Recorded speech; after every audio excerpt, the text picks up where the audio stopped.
It's late, and the world has fallen into that soft, hushed stillness only night can bring. Maybe you're already tucked beneath the blankets, feeling the weight of the day slowly drift away. In this quiet space between wakefulness and dreams, the universe feels a little closer, as if it's leaning in to share a secret. Have you ever wondered how far it truly goes? Whether there's an edge somewhere, a boundary where everything simply ends, or if space stretches on forever? Without limit? Without walls? It's a question both scientists and dreamers have carried through centuries, one that invites not just thought, but awe. Tonight, we'll wander gently through that wonder together. No rush, no need to find an answer, just the slow unfolding of curiosity, like ripples of light across the dark. Let your body rest, let your breath steady, and allow your thoughts to drift outward, beyond stars, beyond galaxies, into the quiet mystery of infinity itself. If this brings you calm, stay with me as we drift deeper. And if you'd like to return to this peaceful corner of the universe again, you can softly like or subscribe. No hurry, no sound, just a quiet way to find your way back. Now, take a slow breath. The journey is beginning. Tonight, I wanted to drift with you into a question that has quietly lived in the corners of human thought. One that has puzzled scientists, philosophers, and dreamers of every age. The idea that the universe might stretch on forever and yet, somehow, still have an edge. At first, those words don't seem to belong together. Infinity and boundary, one erases the other. How can something endless also stop somewhere? It feels like one of those questions that might be too simple or perhaps too vast to ever answer, but we'll ask it anyway, softly, without hurry, because asking is a kind of wonder, and wonder is what keeps the night alive. So let's sit with it, you and I, not to chase a conclusion, but to understand what this question is really made of. Sometimes, the shape of a question tells us more than the answer ever could. Before we wander too far, I want to ask you something small. What time is it? Where you are. Not because it matters, but because it's a quiet reminder that we are all moving. Not just through space, but through time. You are living in a moment, your own little pocket of the universe, suspended between all that has been and all that will ever be. And right now, as you listen, galaxies are still spinning. Stars are being born, and comets are gliding through darkness. But this moment, this small pause between your breaths, belongs only to you. If that thought feels calming, or maybe makes you smile, you can leave a soft like. And if you'd like to keep these sleepy journeys close by, you can subscribe so we can keep floating through questions like this together. I always love knowing where you're listening from. Maybe it's a quiet room with a dim lamp, a city apartment full of hum and light, or a cabin tucked among trees. Wherever you are, you're part of a small constellation of listeners, tiny sparks of curiosity scattered across Earth, each one glowing softly in the dark. That thought makes the universe feel just a little more connected. And as always, this story is here for rest and reflection, not to fix, not to heal, but to give your mind something gentle to drift through while your body unwinds. Let's begin slowly. No rush, no goal, just a soft curiosity, like the flutter of a thought before sleep. Maybe you've looked up at the stars and wondered what lies beyond them. Not the end of your room, or your city, or even your planet, but the real beyond. The place where telescopes gaze and still find no edge, no ending. You might have imagined it like the edge of an old map where the stars simply stop, and a black wall or shining curtain waits beyond. Perhaps you've pictured someone flying a spacecraft into that distant border, watching the universe fall away until there's nothing left but silence. But then someone whispers, "The universe is infinite," and suddenly, the wall disappears. Infinity. It's a strange word, isn't it? We can imagine big numbers, the number of people on Earth, the grains of sand on every shore, but infinity isn't a number at all. It's not something you can count or even reach. It's direction without end. A road that keeps unfolding long after the horizon fades. So, how can both ideas be true? How can something be infinite and still have an edge? No one truly knows, not yet. But we've found ways to think about it. Some are born from mathematics, some from philosophy, and some from the long gaze of telescopes collecting light from the farthest corners of the cosmos.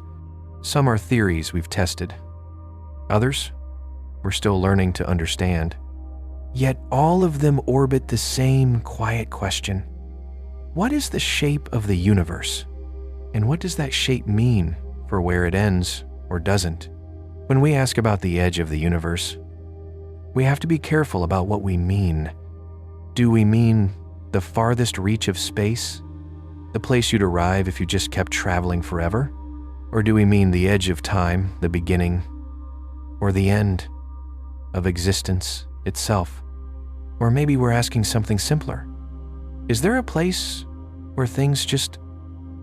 That's where we'll drift tonight, slowly, gently, thought by thought. We'll explore how shapes can define space, how the universe expands, and how our tiny, time-bound minds try to imagine what forever could possibly feel like. We'll walk in our minds across a limitless plain and wonder. If we never stop walking, will we reach a wall? Will we fall off an edge? Or will we find ourselves looping back to where we began, not because we turned, but because space itself curves softly around us? Infinity doesn't rush. It doesn't demand we understand it quickly. It just waits quiet, patient, like the night itself. So let's slow down with it, wherever you are. Whatever kind of day you've had, let your thoughts settle. You don't need to chase them away. They can hum softly in the background, like starlight flickering through static. Now, imagine a simple room, 4 walls, a ceiling, a floor. You can touch its edges, sense its boundaries. It's safe, familiar, defined. Now, take away the walls. Leave only the floor flat, endless, stretching in every direction. You begin to walk. There's no time, no fatigue, just movement. You walk and walk and walk. And at some point, you might wonder, will you ever reach anything? Will there be a wall? Or will this floor stretch on forever? And what if, after walking for eternity, you somehow arrive back where you began, without ever turning around? What would that mean? That space curves, that the journey never left the hole, only circled within it, that maybe the universe isn't a flat plane, but a soft, curved shape, folding endlessly in on itself. Now, zoom out. Replace the floor with space itself, with galaxies, with light, with time. What is its shape? Flat, curved like a sphere, open like a saddle, or wrapped in dimensions we can't yet picture? We'll take our time to find out. No finish line, no conclusion, just the quiet rhythm of curiosity, carrying us deeper into the mystery of what infinity really means. Because tonight, we're not chasing the edge of the universe. We're listening for it softly, patiently, and maybe realizing that the edge we seek might not be out there at all, but right here, within the limits of how we see. Let's imagine the shape of stillness. It might sound like a contradiction. How can stillness have a shape? Shape suggests borders and edges, something you can trace with your hands. Stillness feels like the absence of all of that. No motion, no form shifting into something else, only a moment suspended without change. But if the universe itself is our setting, if space is what holds everything that moves, then stillness has a shape too. It may be too vast to draw, too slow to notice, too quiet to feel, but it's there, the invisible structure that cradles everything that exists. When most people picture space, they imagine it as flat. Not flat like a sheet of paper exactly, but flat in the sense that lines stay straight and angles behave the way we learned they should. In this kind of space, a triangle's corners always add up to 180 degrees. And if you walk in a straight line, you never curve back around. That's what scientists call flat space, the geometry we live with. The world where distance behaves predictably, where straight feels straight and edges stay true. But on the grand scale of the universe, that simple flatness begins to bend. The larger the canvas, the more the rules change. Space, as it turns out, can curve. Imagine again that you're walking across a vast, empty plain. There are no landmarks, no stars, no horizon that changes, just the endless surface beneath your feet. You walk straight ahead, never turning, never stopping. If space is truly flat and infinite, you'll never return to where you started. You'll just keep moving forward, forever, through new regions that never repeat. But if space curves even slightly, something magical happens. You could walk forever and one day find yourself back where you began, not because you turned around, but because space itself curved quietly beneath your path. That kind of space has a shape, not a wall or a border, but a hidden geometry that folds gently around you. The most familiar metaphor for this is the surface of a sphere, like the skin of a balloon. From where you stand on the balloon, the ground feels flat.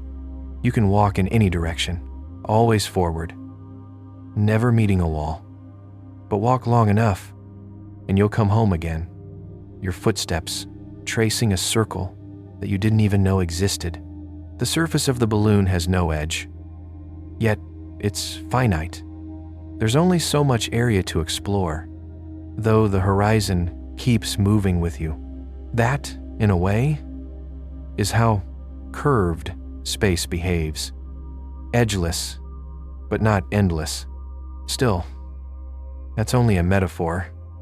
The real universe isn't a two-dimensional surface floating in a larger three-dimensional world. It has three spatial dimensions: forward and backward, left and right, up and down. If the universe is curved, it's curved in a way that happens in 4 dimensions or more, a kind of bending our minds can't truly see. We can describe it with math, simulate it on computers, even measure its effects, but we can't hold it in our imagination the way we picture a globe or a map. And yet, the shape is real. It shapes the way galaxies drift apart, the way gravity bends light, the way the first ripples of the cosmos expanded after the Big Bang. The invisible architecture of stillness is what guides every movement we see. This shape of stillness is like the surface of a calm lake. We often focus on the ripples, the stars, the galaxies, the motion, but the quiet surface beneath determines how those ripples move. Space itself, silent and unchanging, influences everything that unfolds within it. Every orbit, every flicker of starlight, every whisper of time passes across that still, vast fabric. So what do we know about that shape? Not everything, but more than we once did. Astronomers study the cosmic microwave background, the faint afterglow left from the birth of the universe. It's not the light of stars or galaxies, but something older, softer, the first light that escaped when the universe was still young and hot and dense. Hidden within that faint, uniform glow are tiny fluctuations, little ripples in temperature that tell us something about the geometry of space itself. By studying how those patterns stretch across the sky, scientists can infer how the universe bends or doesn't. And what they've found so far is remarkable. The evidence suggests that the universe is very close to flat. Not perfectly, nothing in nature is perfect, but close enough that if space curves, the curve is so gentle we can't yet detect it. That could mean that the universe extends forever, endless in every direction, or it might mean that it does curve back on itself, but so gradually that the loop is larger than the portion we can see. To us, it appears infinite, because our horizon is too small to glimpse the bend. This brings us to an important truth. We can only see the observable universe, the region from which light has had time to reach us since the beginning of time. Beyond that horizon, there could be more, maybe infinite more. But the light from those regions hasn't arrived yet. It might never arrive. Space itself is expanding, stretching faster than light can travel across it. The distant parts of the universe recede not just in distance, but in time. And so, when we talk about the universe, we're really describing a cosmic bubble of visibility, a delicate sphere of everything we can currently observe. What lies beyond that? We don't know.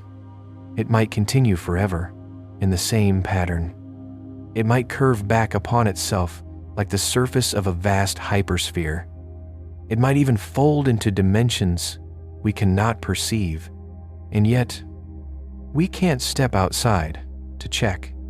There is no outside of the universe, no higher place to stand and look back. We are inside it, woven into its fabric. To measure the universe from within is like trying to measure a ruler with itself. You can compare distances, but never see the full shape all at once. Still, we try. We measure. We map.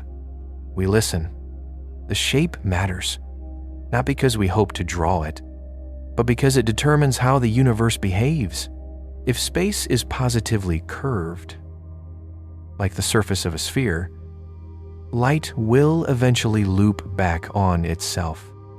If it's negatively curved, like a saddle, light will diverge, spreading faster and farther apart than expected. And if it's flat, then light moves in perfect straightness, at least straight within the universe's own rules. On our small scale, none of these differences are visible. The distances are too vast, the curvatures too subtle. But on cosmic scales, these tiny details decide everything. How fast the universe expands, whether it might slow and collapse or drift apart forever. Imagine for a moment that you could see space itself, not the stars within it, but the structure holding them. You'd see invisible threads stretching and flexing as galaxies pull against gravity, clusters forming like dew on a web. The shape of space isn't just a backdrop. It's alive, with motion, even in its stillness. It defines how light travels, how gravity curves, how time itself flows. Even when the stars appear frozen in the night sky, even when nothing seems to change, the quiet geometry beneath is shifting softly, endlessly, invisibly. And so, the question of the universe's edge begins to fade. If space curves, if it folds around itself without ever ending, then there may be no edge to find, no wall, no border, only the smooth continuity of existence itself. You could travel forever and never reach a boundary, only circle endlessly through creation, looping through a space that holds you without letting you fall off its edge. In such a universe, infinite and finite are no longer opposites. They become reflections, different ways of describing the same seamless whole. Of course, from where we stand, tiny beings in a quiet corner of the cosmos, we can't yet tell which is true. Maybe the universe truly extends forever, unbounded in all directions. Maybe it curves softly back on itself, vast but closed, like the surface of a cosmic sphere. Or maybe it's something else entirely, something our language isn't yet able to describe. Still, the search continues, not because we expect to reach an edge, but because the act of wondering brings us closer to understanding our place within the infinite. The shape of stillness, that subtle geometry of space, may be the quietest thing we'll never see. And yet, it holds every motion, every moment, every breath of the universe. It is the silent stage on which all stories unfold, galaxies, stars, people, thoughts, even the stillness of this moment. You lying there, listening, thinking softly about space. It's part of that shape too. It's all connected, woven together by the same invisible fabric that curves gently through the dark. So far, there's no sign of a wall, no edge where things simply stop, only structure, vast, elegant, patient, a geometry that hums beneath everything we know. Perhaps the secret isn't in finding where the universe ends, but in realizing that stillness itself has a shape, and that by existing within it, by breathing inside its quiet expanse, we are already part of infinity. When we say edge, it feels so simple. It's the place where something ends, the lip of a table, the rim of a cup, the line where a city gives way to field or sea. Edges comfort us because they sort the world, inside and outside, here and not here. We name them without thinking. The edge of a forest, the edge of a thought, and in naming them, we feel oriented. But the moment we ask whether the universe has an edge, the old meaning begins to loosen. We are no longer talking about a thing that sits on a surface, a small object resting in a larger room. We're asking whether everything, space and time, matter and light, could end somewhere, as if existence itself could meet a border and then give way to something else. If it does, what could be beyond that boundary? And if it doesn't, how do we live with the notion of a world that never meets a wall? It's difficult to picture a totality that still has an outside. An outside implies a further place to go, a backdrop that cradles the thing within it. But the universe doesn't sit on a background. It is the background, the canvas on which all scenes appear. If the universe contains all space, then an edge would be a line beyond which there is what, exactly? Not more space, not a grander emptiness, because even emptiness is still space. The best word we have is something like non-place, a region without distance or direction, and our language slips on that idea, the way a finger slips on glass. In everyday life, an edge means a meeting between one thing and another. The book ends where the air begins, the sidewalk stops where the street starts, without a beyond. The notion of edge thins out and becomes something stranger. So when we ask about a cosmic edge, we're really asking two different questions. One is literal. Is there a farthest point, a final extent past which space does not continue? The other is subtler. Could there be a threshold, a change in the rules themselves, where the character of reality shifts? The first kind of edge would be like a frontier you could travel toward, the way a shore meets the sea. The second is more like crossing into a different climate. No wall, no fence, just a deep transition. Some ideas in physics toy with that possibility. In certain versions of cosmic inflation, the rapid swelling of space, in the earliest moments after the Big Bang, what we call our observable universe, might be a single bubble in a vast froth of bubbles, a multiverse.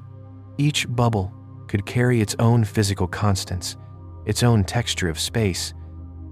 Between them, there would be boundaries of a kind, not hard walls, but seams where one region's story yields to another's. Compelling as that sounds, we don't yet have evidence. It remains a whisper at the edge of theory, not a map we can draw. When people hear edge, they often imagine a destination, a place to stand and look over. Like a cliff above an ocean, that picture quietly assumes that space is like a landscape already laid out, waiting to be crossed. But space is not a fixed stage. It curves, it evolves, it expands. You move with it as much as you move through it. To feel the difference, imagine a video game, not the characters, but the code. In one kind of world, you walk to the boundary and meet an invisible wall. The programmers never built what lies beyond. That's a hard edge. In another, the world wraps. Walk far enough east and you arrive from the west. A loop with no stopping point. Finite, yet edgeless. The world generates as you go, new terrain blooming at the fringes of your journey. From inside, it feels endless. Though the system remains finite in its rules, our universe could echo any of these patterns, or something none of them capture. From where we stand, what we do know is that no barrier appears in our measurements. Light reaches us from billions of light years away. Space continues in every direction, as far as we can currently see. But that phrase, as far as we can see, brings us to the fog that surrounds all questions of cosmic borders. The speed of light and the age of the cosmos draw a soft horizon around us. The observable universe, it's like standing on a quiet road in mist. The world may continue beyond the gray veil, but your sight does not. The horizon is not a wall. It's a limit born of time. Light from regions farther out simply hasn't had the years to arrive. Perhaps those regions exist in familiar continuity. Perhaps they bend back in a loop. Perhaps they harbor structures we cannot yet imagine. The horizon keeps its counsel. There is another kind of limit, woven not from visibility but from motion. Space itself is stretching. It isn't expanding into anything. The distances between galaxies are increasing. The farther away a galaxy is, the faster it recedes with the flow of expansion. Beyond a certain distance, roughly on the order of 16 billion light years, that recession is faster than light. Not because anything outruns light locally, but because the fabric between us grows too quickly. Such places are not destinations we could ever reach. Even in principle, no ship could close the gap. Light itself can't catch up. This is an edge with no location, a boundary of influence, a horizon of can and cannot, written by the dynamics of space. We call one version of it the cosmic event horizon, a limit on what can ever affect us, no matter how long we wait. And horizons shift. As the universe ages, light from once hidden regions arrives. Our observable sphere swells. The reachable and the knowable are not the same, and each changes with time. If you lie back and ask, does the universe have an edge? The answer depends on which sense of the word you hold in your hands. A last physical border where space stops? We have seen no sign. A horizon set by time and the speed of light? Yes, in a way we live inside one, a shell that grows as more of the past becomes visible, a deep transition in the fabric of reality, where conditions change into something other. Maybe a quiet? Maybe that lives in theories we haven't yet tested. More than anything, edge may be less a place and more a relationship between what is known and what remains beyond knowing, between what can touch us and what forever recedes. The question is rich not because it leads us to a cliff, but because it teaches us how limits arise. From the way light carries news, from the way space stretches, from the way our measurements are taken, from inside the very thing we hope to understand. The universe offers no signposts and no fences, only horizons that rewrite themselves as we watch. So perhaps we can loosen our grip on the old idea of an edge and let a gentler picture float up.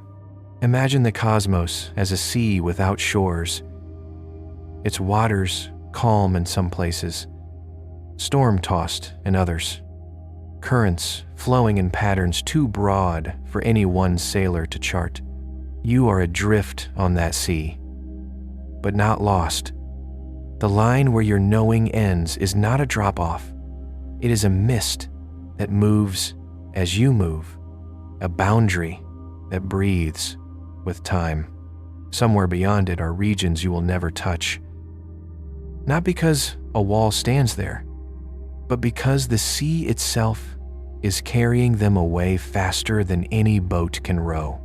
And yet, within your circle of clear water, there is more than enough to wonder at starlight crossing unimaginable gulfs, galaxies streaming like lanterns, the quiet hum of background light still arriving from the dawn. If the universe has an edge, it is stitched from these soft constraints, horizons of sight, horizons of influence, thresholds of law, each one reminding us that we are participants, not spectators, woven into the fabric we study. We do not stand outside to look back at the whole. There is no outside to stand upon. We learn by listening to the echoes that reach us, by tracing the faint patterns they make on our sky, by accepting that what lies past the edge of our knowing may always remain haze. And that is not a failure. It is the shape of wonder. So let the word edge become lighter in your hands. Let it mean the meeting of what we can hold and what we can only imagine. Let it be a threshold that moves with us, a horizon that teaches patience. Out there is no sign reading end of universe. There is only the long, quiet breath of space, expanding, curving, carrying light from farther and farther away. And here, the soft boundary of your own awareness, opening a little wider each time you look up. In that meeting between the vast and the intimate, the question finds its calm, not a cliff to peer over, but a gentle line where knowing fades into mystery, and mystery invites us to rest. As we move forward, we come to one of the most misunderstood ideas of all infinity. The word feels familiar on the tongue, like a shortcut we use when big isn't big enough. We say a line of traffic takes forever. that there are infinite choices on a menu, that the universe is infinitely large. In those moments, infinity is just a flourish, a sigh at the edge of patience. But in science and mathematics, infinity isn't a bigger number waiting beyond the last zero. It is something different, gentler, and stranger. The name we give to the absence of an ending, infinity, is not a destination you can arrive at by counting more and more and more. It isn't what appears when your calculator overflows. That error is the machine's boundary, not the universe's. Infinity is a description of behavior. When a quantity grows without bound, when a process never finishes, when there is no final step to take. In mathematics, you meet phrases like, as x approaches infinity, not because x becomes infinity, but because x keeps increasing without limit. You never reach a gate marked infinity. The path simply doesn't end. It is a direction, not a place. This is where the discomfort begins. We don't hold true infinities in our hands. We live among the large and the small, the deep and the shallow, the slow and the quick. Even the sky, which feels endless, is threaded with stars we can catalog. Even the ocean, which seems to go on forever, rests in a basin with floors and shores. So when scientists say, with careful voices, that the universe might be infinite, it can sound as if they're claiming something we should be able to measure, as if there were a ruler long enough, a number high enough, a count complete enough to pin it down. But infinity refuses rulers. You do not measure it.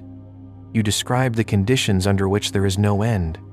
If the universe is infinite, we are not claiming that it contains every imaginable thing, or that every possible story is playing out somewhere.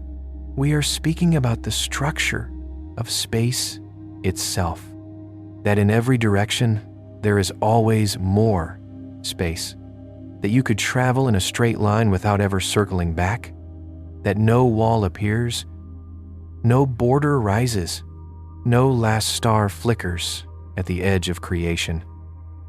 Infinity, in this sense, is not a cargo hold stuffed with everything. It is an open hallway, unbounded and quiet. But here is a gentler puzzle. Something can be finite and still have no edge. Think again of the surface of a sphere, a planet's skin, a balloon's sheen. You can walk and walk and walk. You never meet a cliff. Yet, the total area is finite. You could, in principle, compute it. The surface is edgeless, not boundless. Now allow that metaphor to grow a dimension. Imagine a three-dimensional universe that wraps around on itself in a way our eyes cannot picture. A closed shape that has no outside. Within such a cosmos, you could travel forever and never fall off because there is no off to fall. You would be living inside a space that is finite in volume but unbounded in experience. That feeling, the endlessness of the journey, can look a lot like infinity even when the shape itself is not infinite at all. This is why the difference between infinite and edge-free matters. You can have one without the other. An edgeless universe may still be finite. An infinite universe may still possess structure that repeats in ways you don't expect. The absence of a wall tells you about the topology, the way space connects to itself, not about its size. And the presence of a loop tells you about the geometry, the way paths bend and reunite, not about whether the whole is small or large. When scientists try to learn whether the universe is infinite, they don't squint toward a distant end. They look for clues written in light. They study the curvature of space, the way light bends and spreads, The pattern of galaxies across the deep sky, the delicate ripples in the cosmic microwave background, the afterglow of our universe's earliest moments. These measurements suggest that space is very close to flat. If it is exactly flat and does not loop back on itself, then the cleanest interpretation is that space extends without bound, not because anyone has walked its length, but because the rules we infer do not fold it back into itself. The line stays straight. The road does not return. Yet our view is bounded by time. The observable universe is a sphere around us, roughly 90-some billion light-years across. Not an edge, but a horizon. Light has been traveling since the universe became transparent. And while it moved, the fabric it crossed stretched. The result is a limit set not by a wall, but by age and speed. Beyond that horizon, light simply hasn't had time to arrive. What lies past it might be more of the same, extending without end. It might be a grand loop that only looks straight within our small patch. From inside the mist, straight roads can hide a curve. From a short segment, a circle can masquerade as a line. All of this makes infinity feel less like a thunderclap and more like a deep breath, not a wild claim that anything might happen, but a quiet statement that there is no upper limit to extent. Infinity doesn't erase structure. It removes the fence. Rules still apply. Gravity still shapes. Light still travels the paths that geometry allows. An infinite space can be exquisitely ordered, its vastness humming with the same consistent laws we test in laboratories and read in starlight. Mathematics goes further and shows us something counterintuitive. Some infinities are larger than others. The list of natural numbers 1, 2, 3, and so on never ends. The continuum of real numbers between 0 and 1 is also without end. Yet there are more real numbers than naturals. You can prove it. Different sizes of the unbounded exist. This idea helps mathematicians reason about sets and continuity, about limits and probability. In physics, we use the humility of that insight rather than its full machinery. Even when the word infinite appears in an equation, we must ask what it means physically. Is it telling us there's no boundary? Is it warning us that our model has been stretched past its faithful range?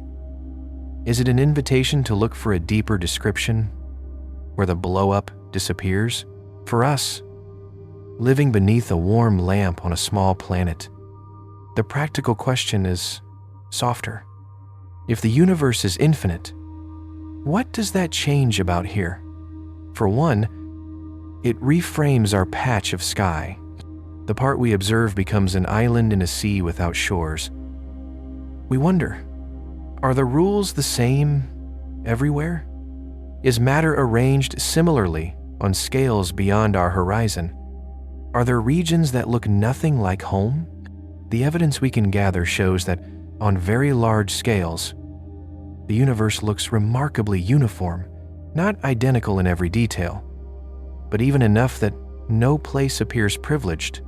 That hints that our island is not special, that wherever the sea continues, it likely continues under the same laws. Still, this remains an inference. We cannot reach beyond the horizon to test it. Infinity, if it is there, stays partly an article of structure, not a catalog of contents, and so the word returns to its quiet meaning.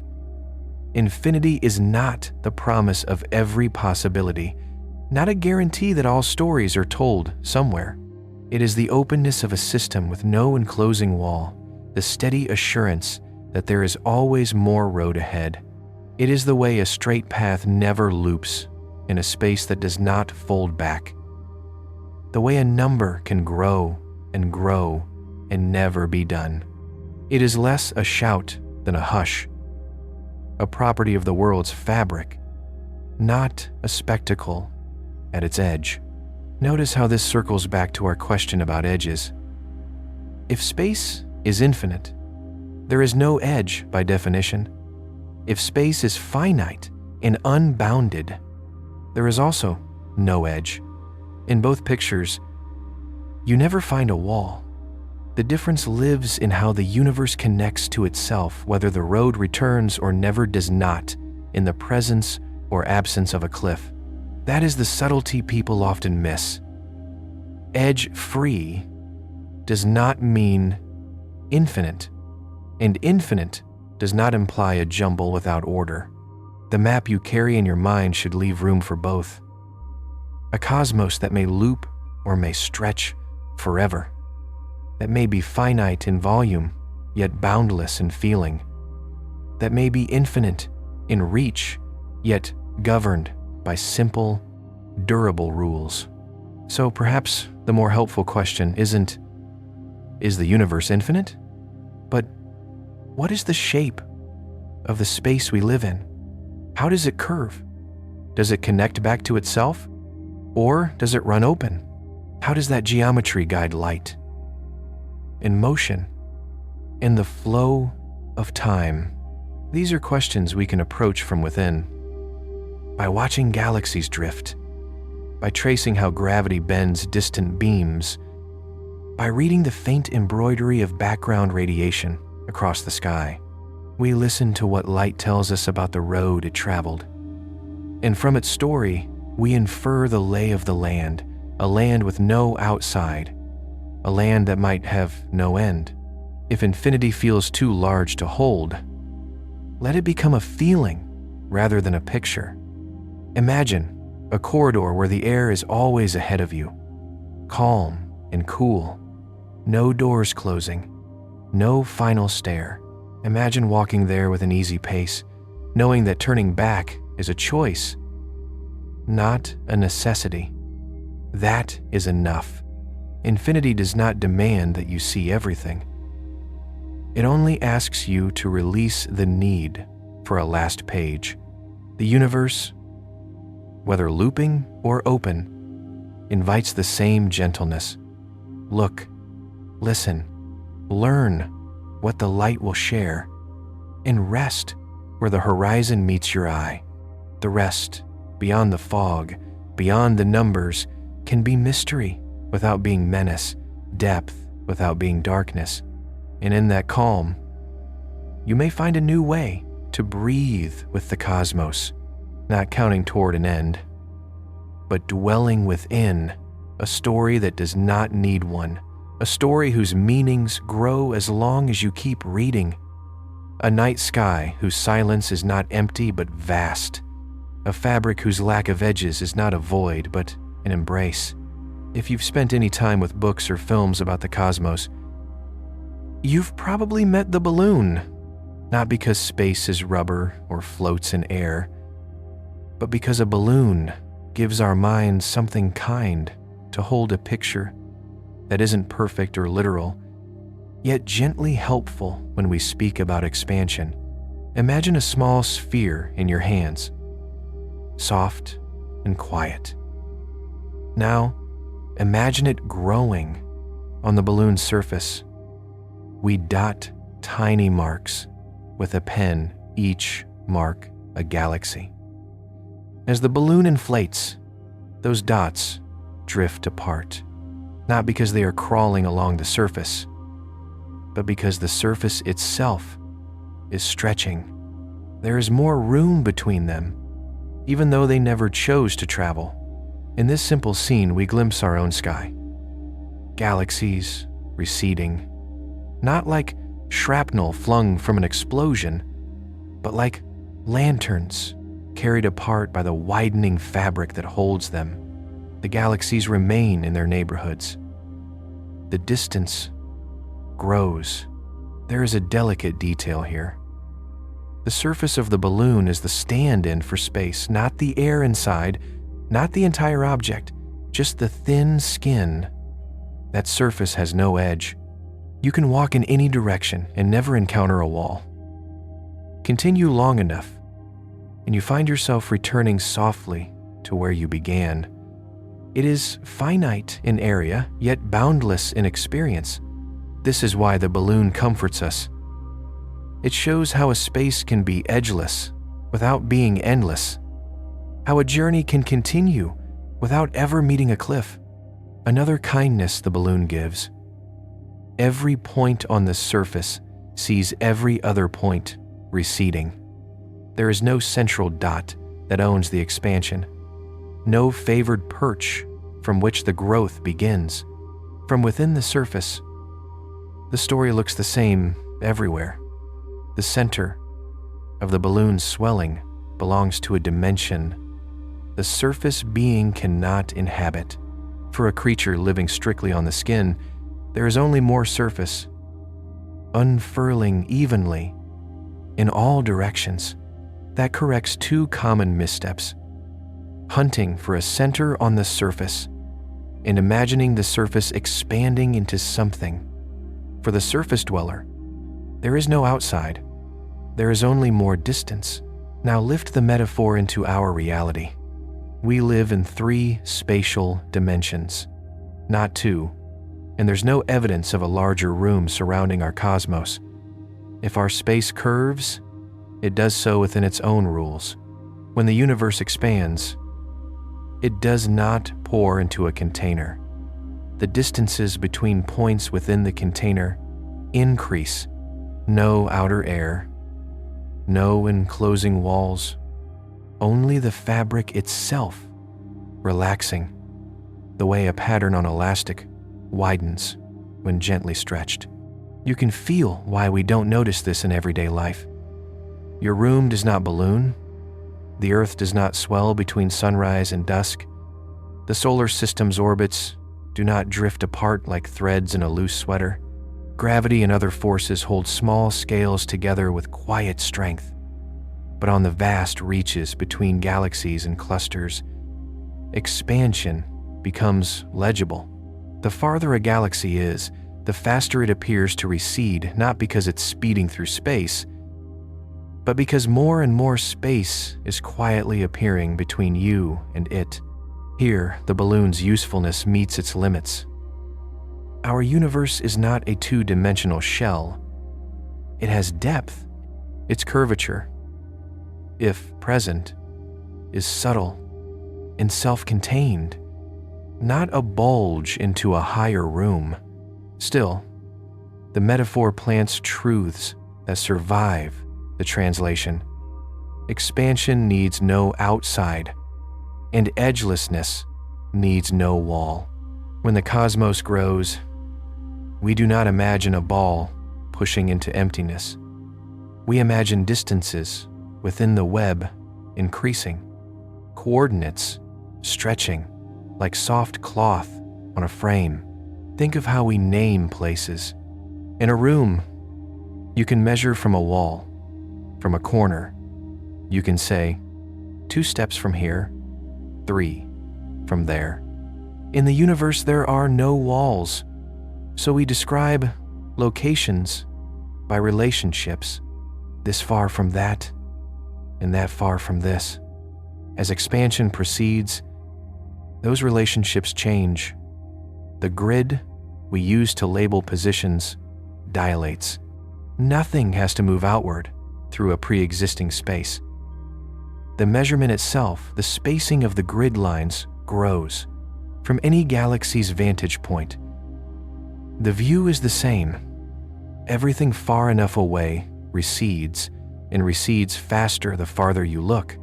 If you traded places with a distant observer, you would see us streaming away too.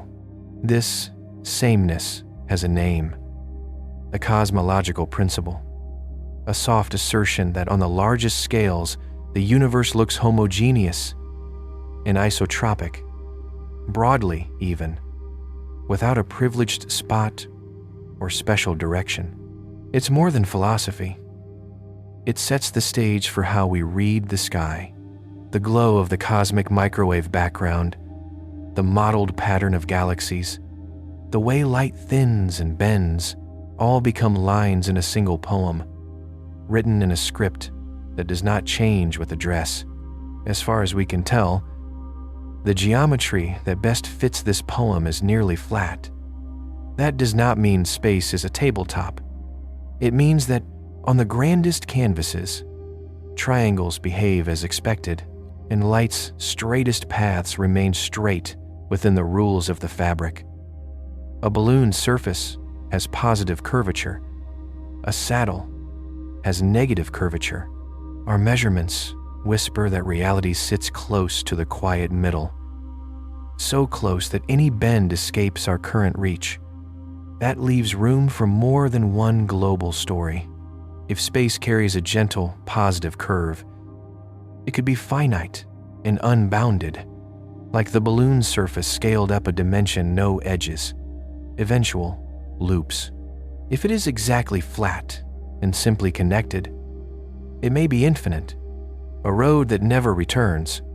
The absence of a wall doesn't choose between them.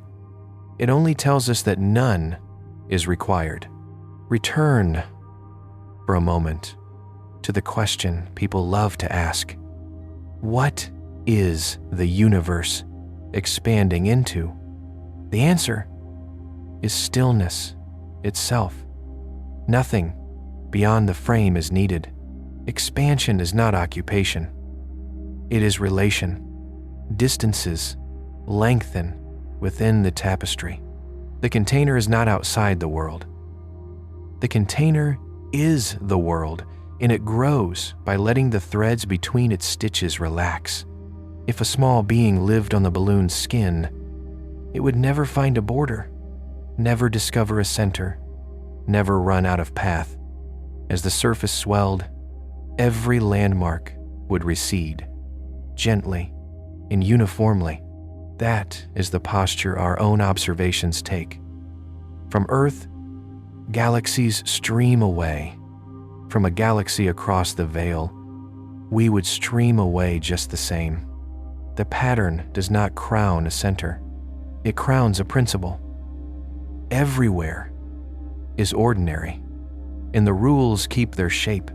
Metaphors can soothe, but at some point we ask for names and structures. We speak of flat, spherical, and saddle-shaped spaces because those are the simplest ways geometry can bend. Yet even these are only the first steps. Space, as a structure deeper than shape, a geometry that governs how light threads its routes, how gravity gathers and lets go, how time weaves itself through distance. That geometry is the quiet oracle behind what we see. The reason distant supernovae look a touch dimmer or brighter, the reason echoes from the early universe spread across the sky in a particular way, the reason clusters of galaxies map themselves in a cosmic lattice, like dew on a spider's web. The balloon reminds us of three tender truths as we walk toward that oracle. First, edges are optional. A space may be finite and still give you no cliff to find.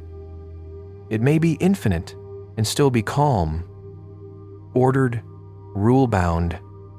Second, expansion needs no elsewhere. Distances can grow from within. The fabric can breathe without leaving its own lungs. Third, perspective is local.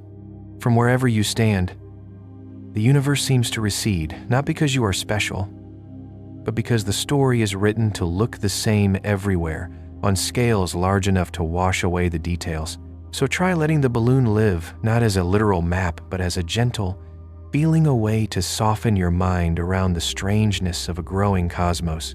Picture space not as a ball swelling in a room, but as a web whose strands part by their own law. Picture every galaxy as a patient dot, carried outward by the fabric beneath it, gravity keeping the nearby family close, the wider distance quietly widening. Picture yourself as one of those dots, breathing steadily, watching the other dots drift, not fleeing you, but simply following the script that the geometry writes. From here, a natural question rises. If space stretches this way, sometimes looping, sometimes running open, perhaps nearly flat, can we learn its true design? Can we classify its possibilities? Predict its long, slow choreography? To do that, we reach beyond metaphors into the language of geometry itself, curvature that leans positive or negative, topologies that connect or conceal, metrics that measure distance along paths light prefers. In those quiet equations, drawn from the light of ancient fire and the motions of far-off stars, we listen for the universe telling us what it is, not a balloon, but something vaster and subtler, a fabric that needs no outside, a stage with no back wall, a room whose size is not measured by walls at all, but by the way its stories move. We've drifted through many images already, space stretching like fabric, light threading through it, balloons swelling softly in the dark, the endlessness of infinity. Now we arrive at the part where imagination meets the quiet precision of science, the geometry of the universe itself. When cosmologists talk about whether the universe is flat, open, or closed, they aren't just playing with abstract shapes. These are real possibilities, living models that describe how space might be curved, how it behaves across its largest scales, and how that hidden shape touches everything we see. It's strange to think about geometry not as a drawing on paper, but as the texture of reality. In our daily lives, curves are familiar: a bending road, a dome, a hill rising gently against the horizon. But the curvature, scientists mean, exists on a cosmic scale, too vast for the eye to trace, too subtle to feel. It's not the slope of a mountain, but the bending of the universe itself. The way light travels, the way distances stretch, the way time folds. Let's begin with what feels most familiar: a flat universe. When scientists say that space is flat, they don't mean it's thin or two-dimensional, but that it follows the rules of Euclidean geometry, the same principles you learned when drawing triangles in school. In such a space, parallel lines remain parallel.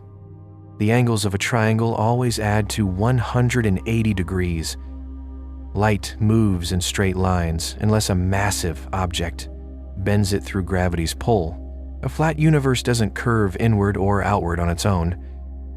It expands evenly, neutrally, without a natural tendency to close or open. It can stretch forever, infinite, unless something else like curvature or topology causes it to loop. Next comes the closed universe, the one that curves inward like the surface of a sphere. Imagine walking endlessly in a straight line across the earth, never hitting a wall, yet one day returning quietly to where you began. That's the essence of a closed cosmos.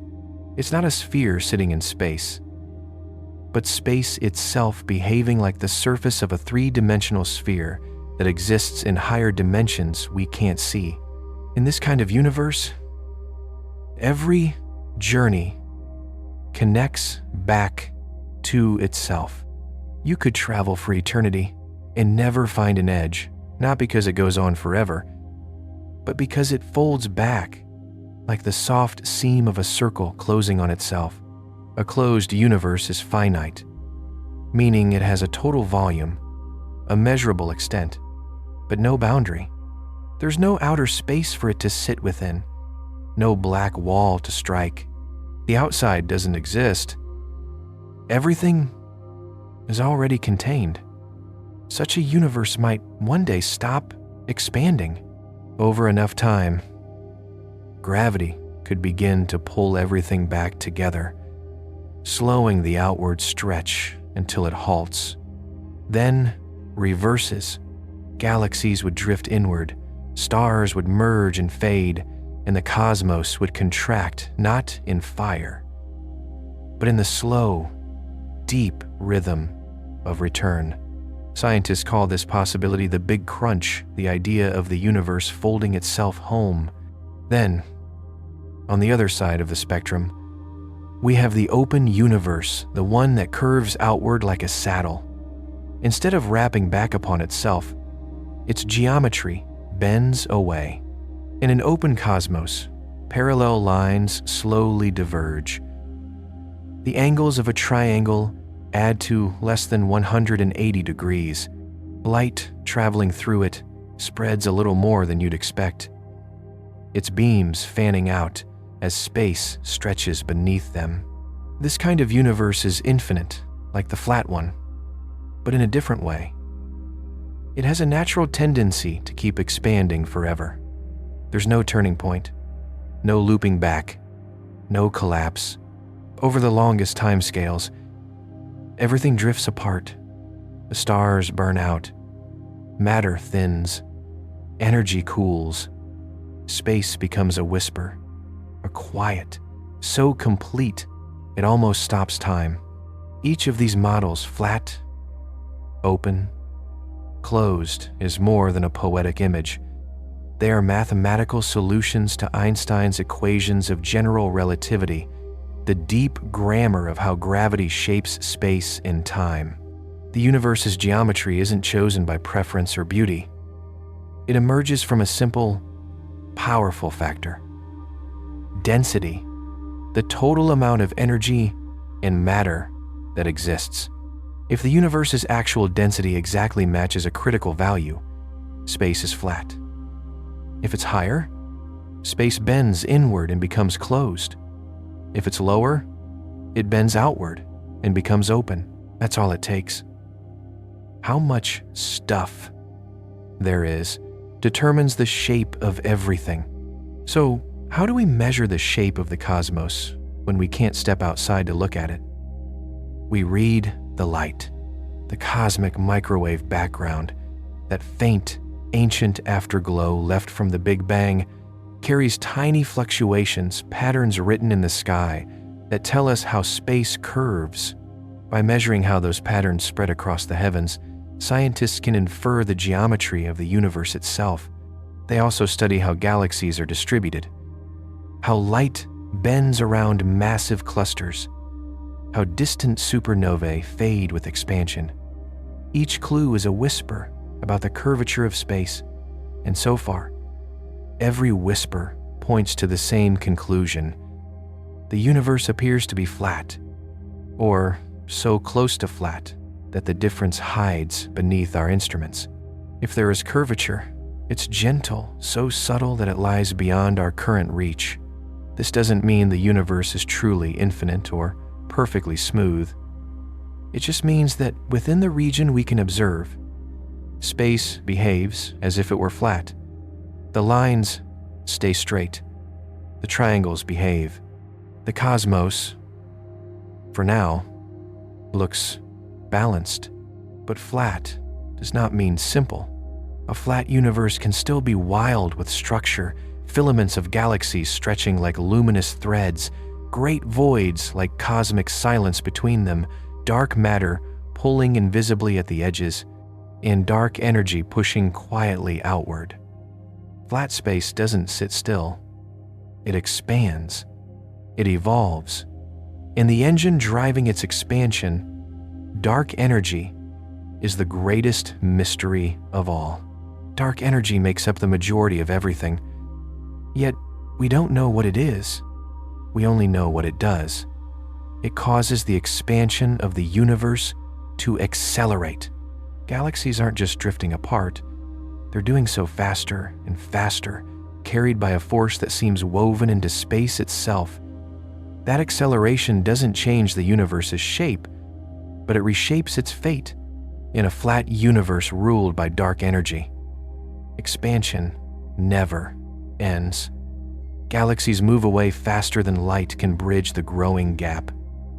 Over unimaginable timescales, they slip beyond each other's horizons.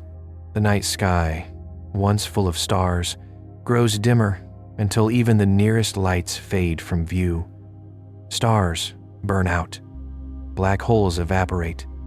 What remains is quiet, a vast, cold stillness, expanding forever. So when people ask whether the universe is flat, open, or closed, the answer, as best as we can tell, is flat, but with uncertainty wrapped around it like mist. Our instruments have limits. Our measurements depend on assumptions about dark energy, about inflation, about the earliest moments of creation. The data describe the universe we can see, not necessarily the universe that is, but the question itself, the pursuit of its geometry, is what keeps us listening, because in those measurements lies something profound. The universe tells its story not through edges or boundaries, but through the way it bends. And here's the quiet beauty that hums beneath all of it. Whether the universe is flat, open, or closed, none of these models require an edge. A flat space stretches on. An open space spreads forever. A closed space loops back upon itself. But none of them include a wall, a place where existence stops. The idea that space must end somewhere is not part of the mathematics. It's part of the human habit, our need for outlines, for containers, for beginnings and ends. The cosmos does not share that need. It does not sit inside a larger box. It is the box, the stage, the fabric itself. So perhaps it's time to shift the question once more. Instead of asking, where does space end? We might ask, what kind of space do we inhabit? What are its rules? How does it curve? How does it expand? How does it shape time? Because when we know its geometry, we begin to glimpse the deeper poetry behind all the numbers, the way gravity and energy and light conspire to create not just a universe, but a home. And in that home, wherever we are, in a galaxy near the center of nothing in particular, we are part of that same geometry. The same equations that describe the paths of galaxies describe the arcs of our own moments, our own passing lights. The universe, whatever its shape, folds us gently inside it. And whether it loops, stretches, or curves beyond measure, it carries us with it, always moving, always expanding, always alive. Now that we've watched space bend inward, bend outward, or rest so nearly flat we can hardly tell, a soft next question appears. If a space can be finite and still have no edges, how does that truly work? How can something be boundless without being infinite? At first hearing, the idea sounds like a riddle that shouldn't resolve. We are creatures who love frames. A room ends at its walls, a page at its margins, a map at its border, even the sea, which feels endless when you face it on a windy shore, is held by the shape of the earth. Edges reassure us that a thing is a thing, yet nature and mathematics beneath it allow a different kind of wholeness, one in which you can wander forever and never meet a boundary, even though the total amount of room remains limited.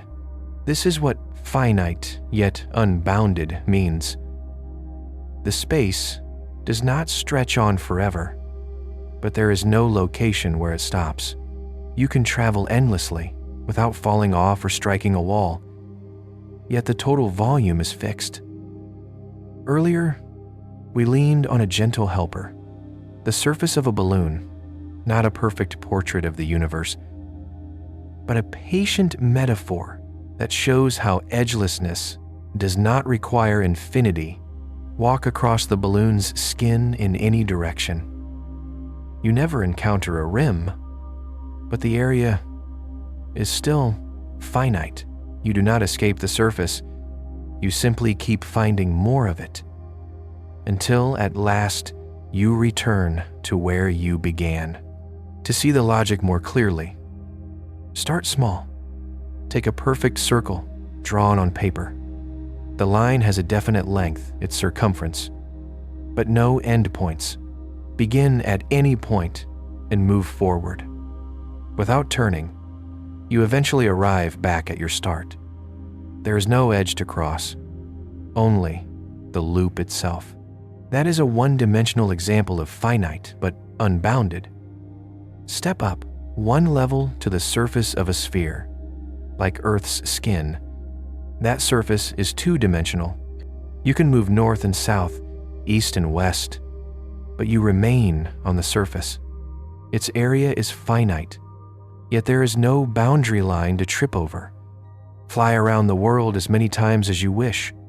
No edge appears. Now, take one more step, not in drawing, but in thought. Imagine a three-dimensional version of this idea, a space that curves back on itself in every direction, the 3D analog of a sphere's surface. It is not a ball sitting inside a larger room. It is a complete space unto itself, with no outside to fall into, no shell to pierce. Travel long enough in a straight line, and without ever turning, you could return to your starting point. The volume would be finite, but your path would never meet a boundary. This is one candidate picture for a finite, unbounded universe. Of course, this is where imagination begins to blur. We cannot hold higher dimensional curvature perfectly in mind, and that's all right. Physics does not demand that we picture the shape, only that the shape explains what we see. The bending of light, the spread of galaxies, the patterns in the cosmic microwave background. These are the fingerprints we follow.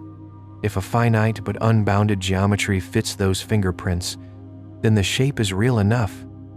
Even if it refuses to fit inside a drawing, a universe like this can be large beyond our reach and still be finite. The curve could be so gentle that the full loop spans far more than the portion we can observe. In that case, we would not see repeated landmarks. We would not notice our path closing. To us, the sky would look as if it goes on forever. But seems and is are not the same. Our tools are small compared to the whole.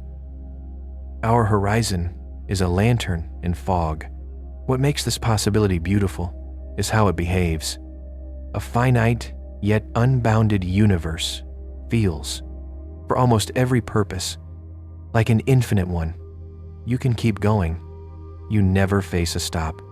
The journey does not run out of road. And yet, in the strict sense, the space is not endless. It returns. It connects to itself, rather than dissolving into beyond.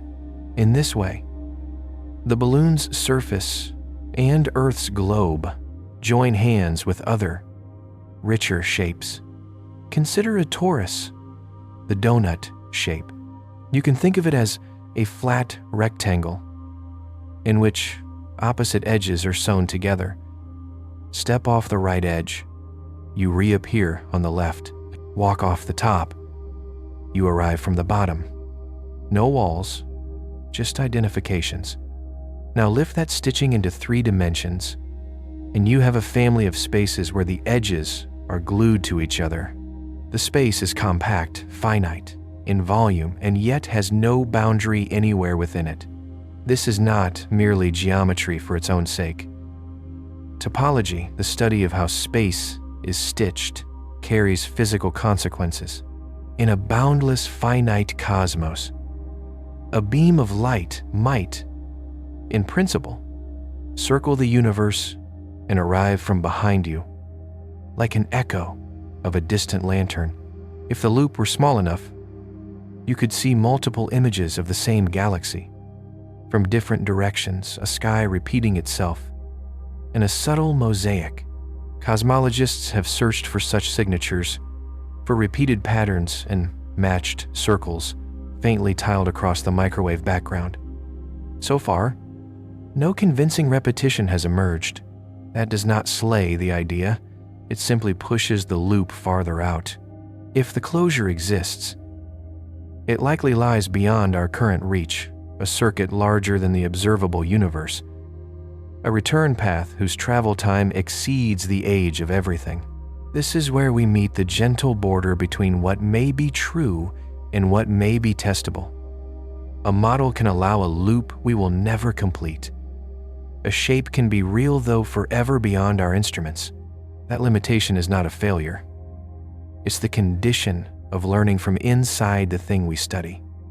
We do not step outside the universe to look back and sketch its silhouette. We infer the silhouette from the way light has traveled and the way matter has arranged itself on the grandest scales. Notice how this untangles the word edge. Edges are less about size than structure. A video game world can feel endless because it generates new terrain, or because it loops. Inside the game, both experiences are edgeless. You never meet a wall, but one world is infinite. The other is finite and stitched.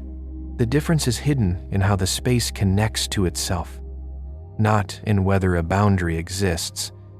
The cosmos may carry that same ambiguity at scales too immense for us to probe directly. From within, edgeless feels like edgeless. The distinction between looping and endless becomes mathematical and patient. If we lived in a small enough, finite, unbounded universe, starlight could lace the sky with patterns of repetition. You might see a far galaxy once from the front, and again as its light completes the cosmic lap. Gravity could lens and twist those paths, layering the pattern with delicate distortions. We have looked carefully, and we do not find those echoes nearby. So, if the universe does close, it closes on scales that turn repetition into a dream, a truth our horizon cannot quite swallow. To us, boundless feels like boundless, and the practical difference between a very large loop and an actual infinity dissolves into the hush of distance. All of this returns us to a quiet moral. The absence of a wall tells you nothing about size. Edgelessness belongs to topology, to the way space is sewn, while finiteness belongs to measure, to how much space is present. You can stitch the edges of a sheet together and make a loop that never ends. Even though the cloth is modest, you can leave the sheet open and let it run without end. Even though the weave is simple, the universe, with its patient geometry, may choose either. And there is one more softness to hold. A finite, unbounded universe is self-contained. It does not require an outside. It does not float within a larger room. Its closure is not a fold into elsewhere, but a property of itself. When you move through such a space, the directions you take are all there is. Beyond is not a place. This is difficult only because our metaphors are built from things with edges, bowls, and books, and windows. The cosmos is not a thing upon a table. It is the table, the room, the air, the rules. So when people say, if the universe is expanding, what is it expanding into? Or, if it has no edge, does that mean it must be infinite? All of these questions quietly point to the same deeper inquiry. How is space connected to itself? Does it loop? Does it run open? Does it curve gently back or rest near flat? None of these possibilities require a boundary. What matters is how light travels, how straight lines behave, whether paths return or never do. That is the grammar of space. And we learn it not by chasing an edge, but by listening to the stories light tells as it arrives from far away. In that listening, boundless, yet not infinite, stops being a paradox and becomes a mood, a way to inhabit the night. You can step forward in thought, and again, and nothing will block you. Your curiosity can circle the world and find you where you began. The journey remains open, even if the map is closed. And perhaps that is what we most need from the idea. Not a picture to conquer, but a feeling of belonging inside a hole that has no outside, inside a room with no walls, where wonder is free to wander, and every path eventually becomes a path home. You don't need an edge. Not to be finite, not to be complete, not even to be infinite. What you need is a geometry, a structure, a quiet set of rules that tells space how to behave. The word edge tempts us because it feels familiar. Every day we meet them. The edge of a table, the rim of a cup, the border of a forest where trees thin into field. In our world, edges mark transitions from something into something else, from lake to shore, from city to countryside, from light to shadow. But when we lift that instinct and aim it toward the universe, the question begins to tremble. If space has everything inside it, what could possibly lie beyond its edge? Suppose you tried to answer it literally. You might ask, how far would I have to go to reach the end of the universe? And when I got there, what would I find? A wall? A curtain? A drop into blackness? The trouble is, such questions grow from the soil of daily experience, from living inside containers. But the universe is not inside anything larger. It's not floating in a cosmic room or resting on a platform. As far as we know, space is everything there is, all positions, all directions, all coordinates. So if there were an edge, it wouldn't be a ridge you could walk to, or a horizon line you could cross. It wouldn't even be a place in the usual sense. Still, it helps to play with the idea.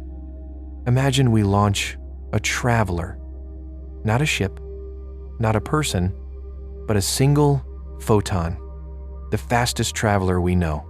It moves at the speed of light, unhurried but unstoppable, never tiring, never pausing. From our point of view, that photon flies through expanding space, yet the destination it aims for keeps receding, not because the photon slows, but because the fabric of space between them stretches as it goes. So even at light speed, it may never catch what it chases. Some regions of the universe are simply retreating too quickly. Their expansion outpaces even light. Those regions are forever beyond reach. This invisible limit is called the cosmic event horizon, a kind of practical edge, not of space itself, but of influence. Beyond it, nothing we do can ever touch, signal, or affect what happens there. Not tomorrow, not in 1 trillion years. That distance, roughly 16 billion light years away in every direction, isn't a wall, though. It's not fixed, and it doesn't stand anywhere specific. It's a measure of what light and gravity can connect. Space keeps continuing past it. Galaxies still turn. Stars still flare and fade, but their stories are lost to us forever, folded outside our reach by expansion. If you could follow that photon, if you could ride it, it wouldn't strike a wall or bounce back. It would just continue, always moving into new space, never repeating, never returning. Unless, of course, the universe loops though so far. We see no sign of such a return. And if you could ask that photon what it experiences, it might give no answer at all, because for light, time doesn't pass, distance collapses. The entire journey, beginning, middle, and end, happens all at once. From its perspective, there is no path, no edge, only the act of being in motion. For us, who live slower and bound by time, its path stretches endlessly forward. We trace its progress and realize that even in an infinite journey, there is no border to meet. Space doesn't stop. It just grows thinner with knowledge, quieter with distance. And if we could somehow zoom out, not in position, but in concept, we'd see that even if an edge existed, it wouldn't resemble what our senses expect. There would be no line to spot, no shimmer or wall. Nothing would reflect light, because beyond it, there would be no beyond to reflect from. We could call it the end of space. But that phrase doesn't quite work either. End implies something waiting past it. Yet beyond the end of space, there could be no place, no emptiness, no darkness, because even emptiness requires dimension, and dimension ends with space itself. We can say nothing, but we imagine nothing as a kind of thing, a black room, a blank canvas, a void that still exists somewhere. Real nothingness isn't like that. It isn't dark or empty or vast. It isn't anywhere. Because where requires space to exist.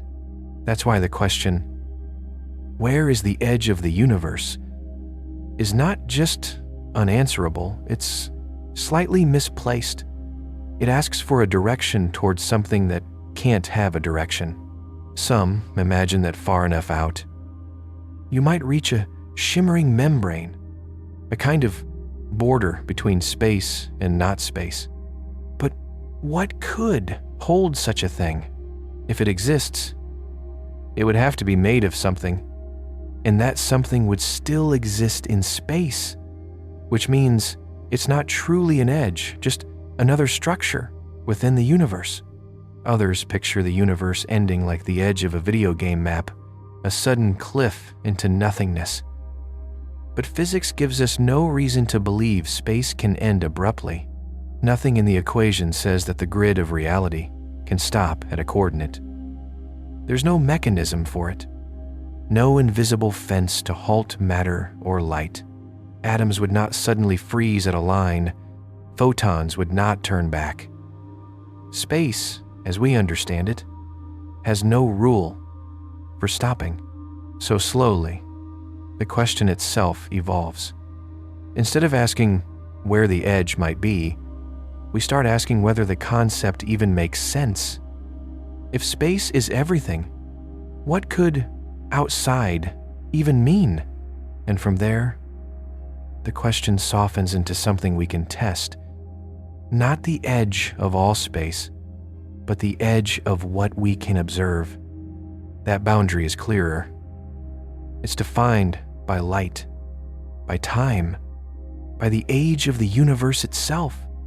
The observable universe is a sphere around us, roughly 46 billion light years in every direction. Not how far we can travel, but how far light has traveled to us since the Big Bang. Beyond that, the universe almost certainly continues, but we cannot see it. Not yet, and maybe not ever. That limit is real, but gentle. It's not a wall, just a horizon made of light and time. A softly drawn circle of the known. We live inside that horizon, inside our bubble of visibility. Beyond it lies a vast continuation we can only imagine. And that's the real poetry of it. The edge we speak of is not a place, but a limit of knowing, a border woven not from stone or flame, but from the boundaries of experience. So when someone asks, "What's at the edge of the universe?" the most honest answer might be this: nothing at all. Not because there's emptiness, but because the question stops working there. The edge isn't a feature of space, it's a feature of thought. And perhaps that's the most beautiful part. The universe needs no border to be complete. It contains all directions, all beginnings, and all that can be asked within them, and beyond that, silence. Space expands, not like a balloon popping or a wave crashing or a cart rolling across a floor, but in a softer register, steady, quiet, relentless. It isn't motion through space so much as space itself becoming more spacious, a widening of the measuring grid, a gentle change in scale. Galaxies are not flung outward like shrapnel from an explosion. Rather, the fabric between them lengthens. This widening began about 13.8 billion years ago. Not from a single point in space, but from a hot, dense state in which space was already everywhere, nearly uniform, humming with possibility. There was no privileged center then, and there is none now. The expansion happened everywhere at once, and it goes on. It's easy to imagine expansion as something that runs out a rubber band that relaxes, a ball tossed upward that slows and falls. But the universe doesn't follow the instincts of everyday things.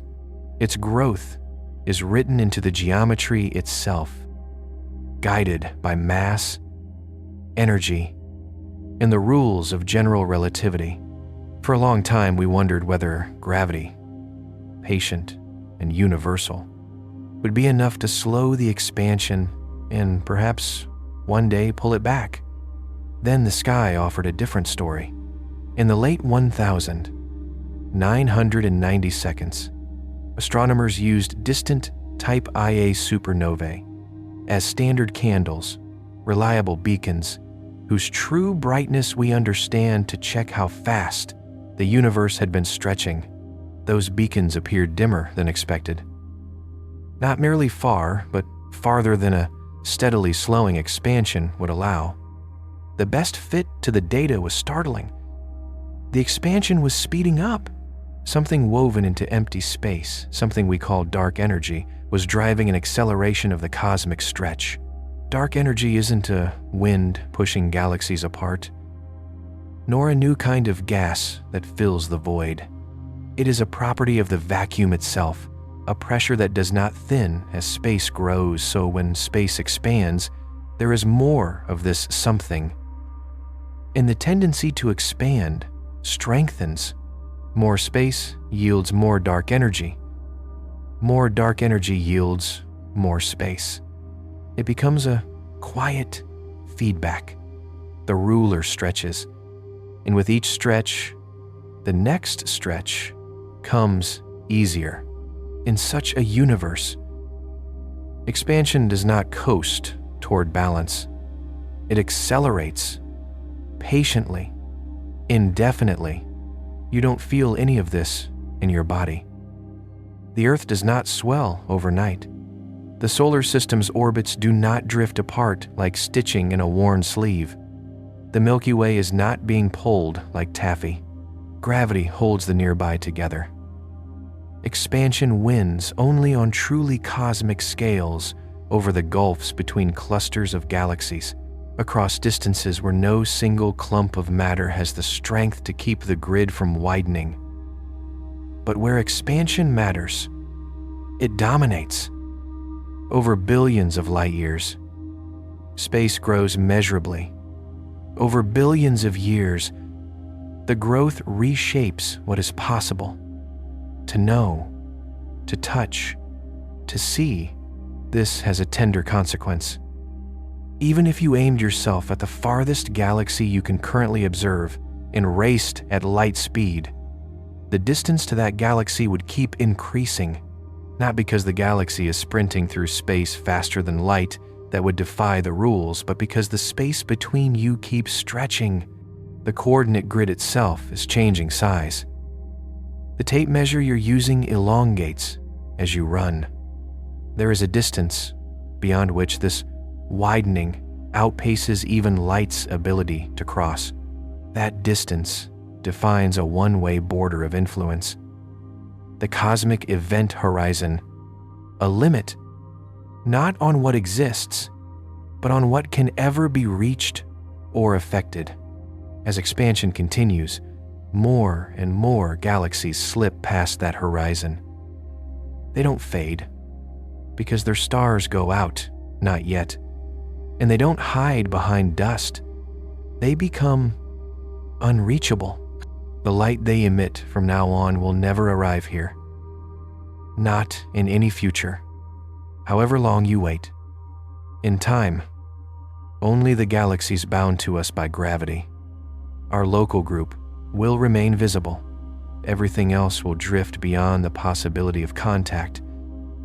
A slow vanishing carried by the universe's own breath. Imagine astronomers far in the future. Their sky will be shockingly quiet. No grand river of distant galaxies. No mottled glow of the cosmic microwave background. Their instruments will be true and careful, but the story will have closed around them. Without the larger web visible, they may conclude they live in a small, lonely cosmos. This isn't a trick. It is what accelerated expansion does. The universe writes limits, not just into distance, but into memory. All of this also means something bracing about the old question of an edge. If a literal end of space existed somewhere, an outermost reach beyond which there is no where, expansion would keep carrying that edge away faster than any traveler could approach. The edge, even if real, would be forever inaccessible, not for lack of engines or time, but by the causal structure of the universe itself. That is why cosmologists rarely speak of reaching the end. The end, if it exists, is outside the logic of reach. When people hear space is expanding, they often picture an explosion, matter rushing outward into darkness. The reality is quieter and stranger. There is no outside into which we are spilling. The grid of locations grows from within. Distances lengthen between galaxies that remain nearly at rest in their local patches. This is not a phase we are waiting to finish. It is the current state of the cosmos. Whether it will always be so depends on the nature of dark energy, whether it is truly constant or changes with time, but nothing we see today hints at a slowdown. For now, the widening continues, carrying galaxies apart, carrying their future light beyond our future sight, carrying the observable horizon outward like a slow tide. The observable universe is the sphere from which light has managed to reach us since the beginning, roughly 46 billion light-years in radius, shaped by the travel time of photons, and by the fact that while those photons traveled, the fabric itself stretched beneath them. This boundary is not a wall. It is a history. Beyond it, the universe almost certainly continues. There is no wrinkle in the equations at that distance, no scar in the sky, just regions whose light has not yet had and perhaps will never have enough time to arrive. What lies past that horizon? The simplest answer, drawn from what we can measure, is more of the same. On the largest scales we can observe, the universe looks remarkably uniform. Same basic rules, same wide-angle texture of clustered galaxies and vast voids, same faint ripples written into the background light. If those patterns simply continue, then beyond our sightline there are more galaxies, more filaments, more patient distances. We infer this because it would be strange for the universe to change its character exactly where our seeing stops. But inference is not proof. Our models, even those that allow an infinite universe, are built from the small fraction we can see. If the universe is truly infinite, then our visible patch is a droplet in an unbounded sea. The scale of what we cannot see dwarfs what we can so completely that our entire horizon would be a pinprick, a spark held up to an endless night.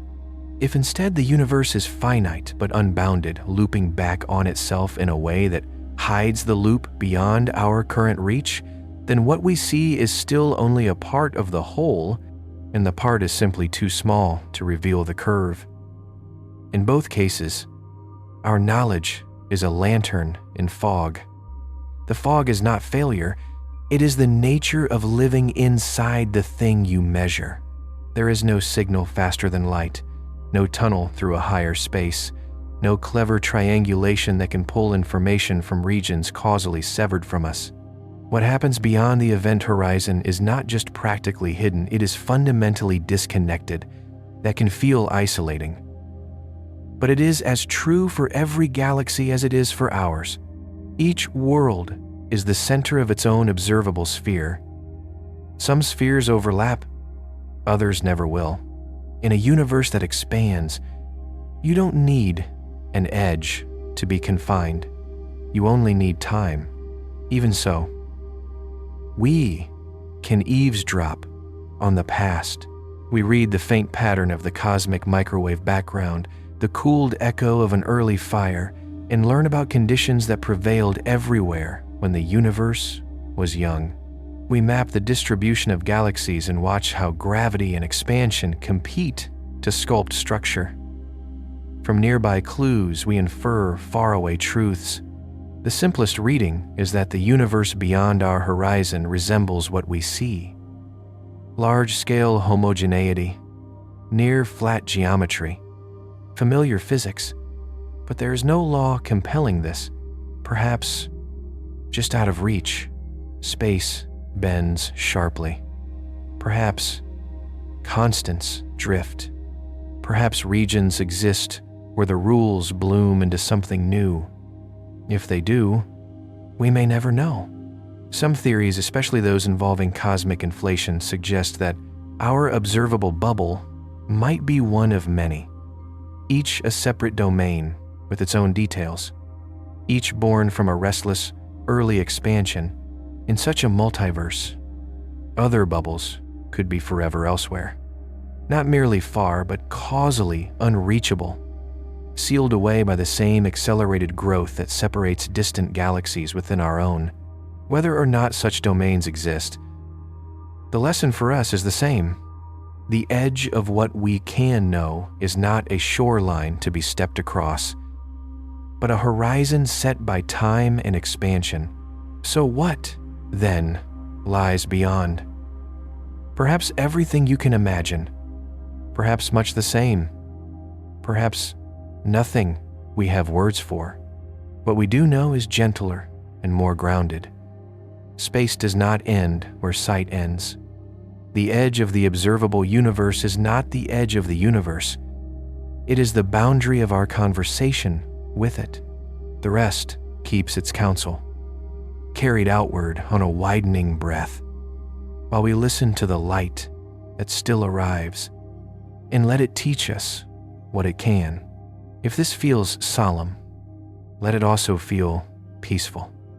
The universe does not need an edge to be complete. It does not need our reaching to go on reaching.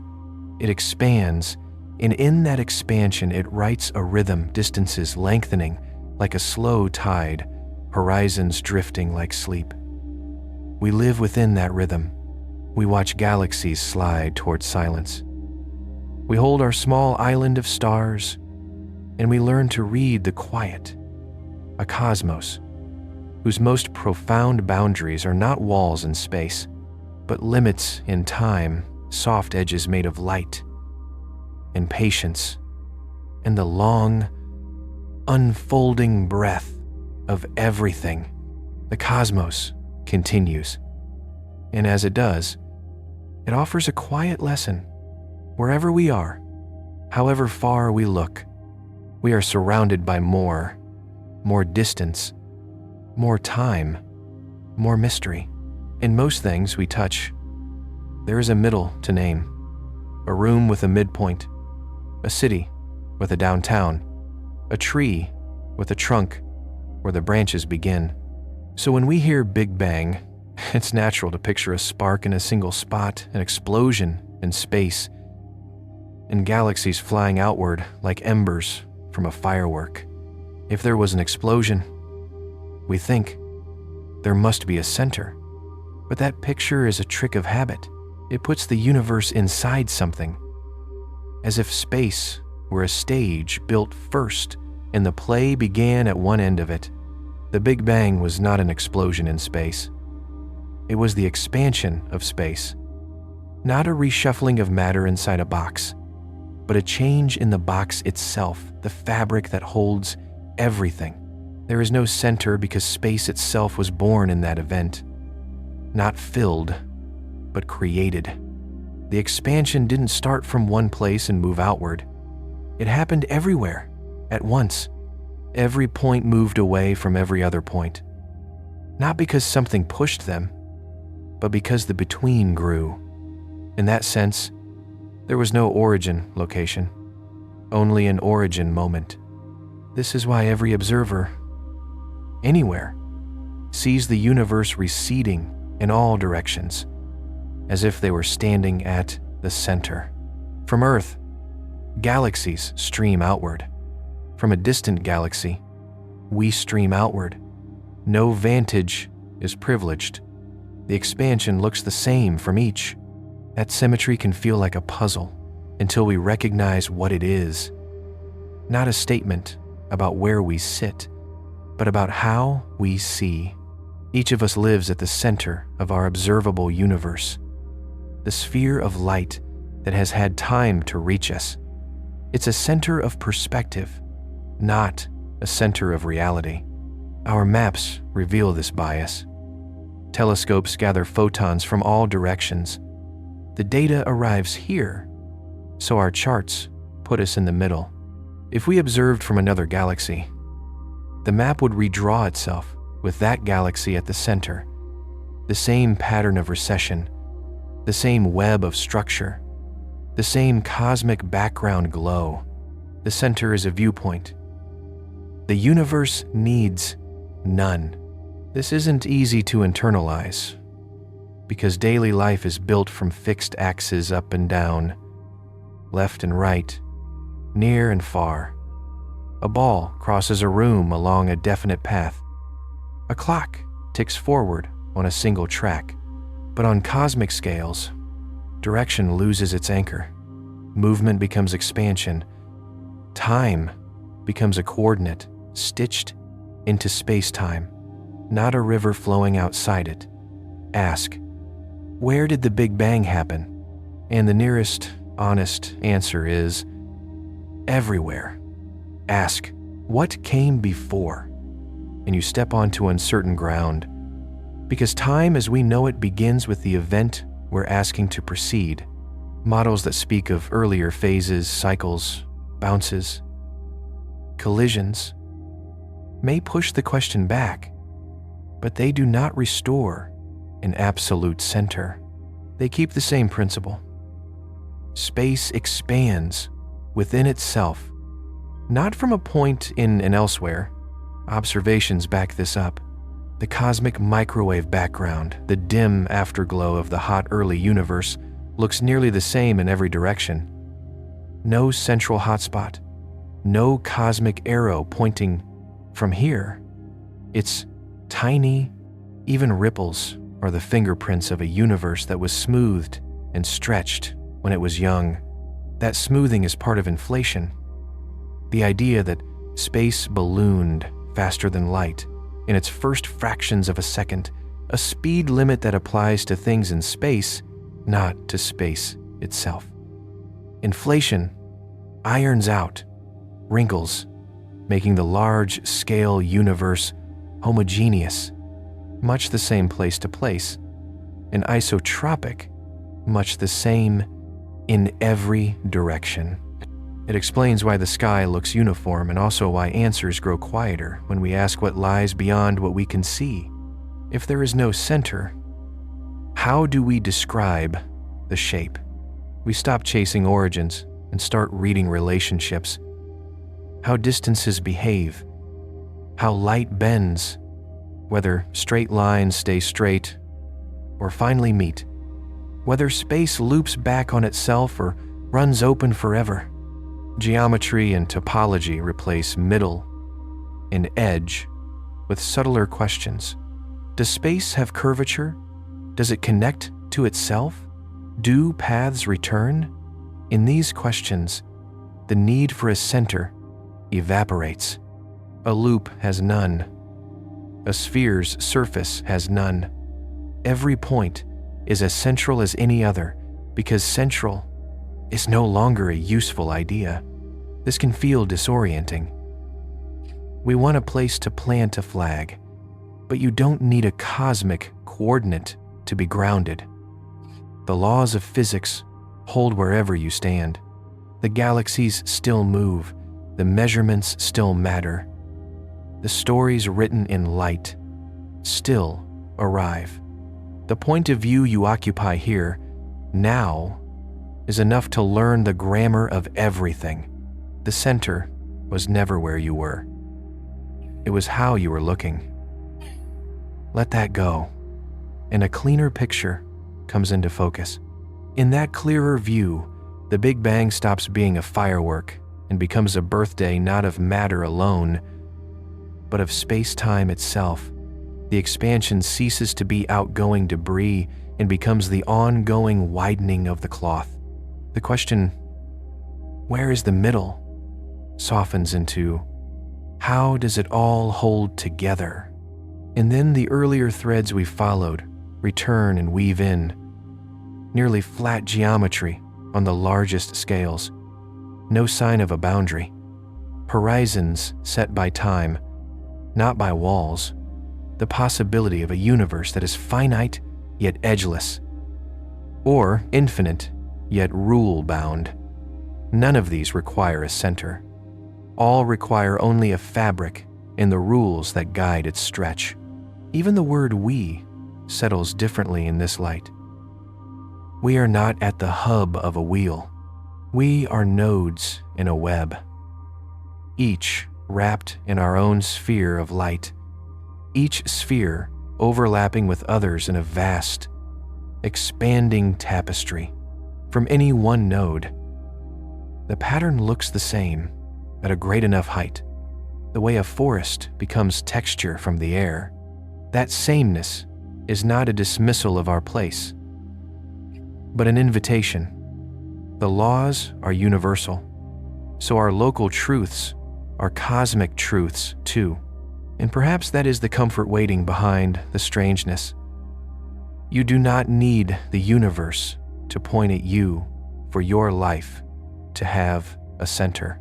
Meaning is not drawn from a location in space, but from the relations you keep to others, to light, to time, to the questions you dare to ask. The cosmos carries on without a middle. Yet everywhere is a place to begin. Every observer stands at the center of their story, if not at the center of space. Every glance upward is a fresh origin, not because the sky rearranges around us, but because we are the ones arriving, moment by moment, at new horizons of understanding. So let the notion of a center dissolve like breath on a mirror. What remains is simpler and truer.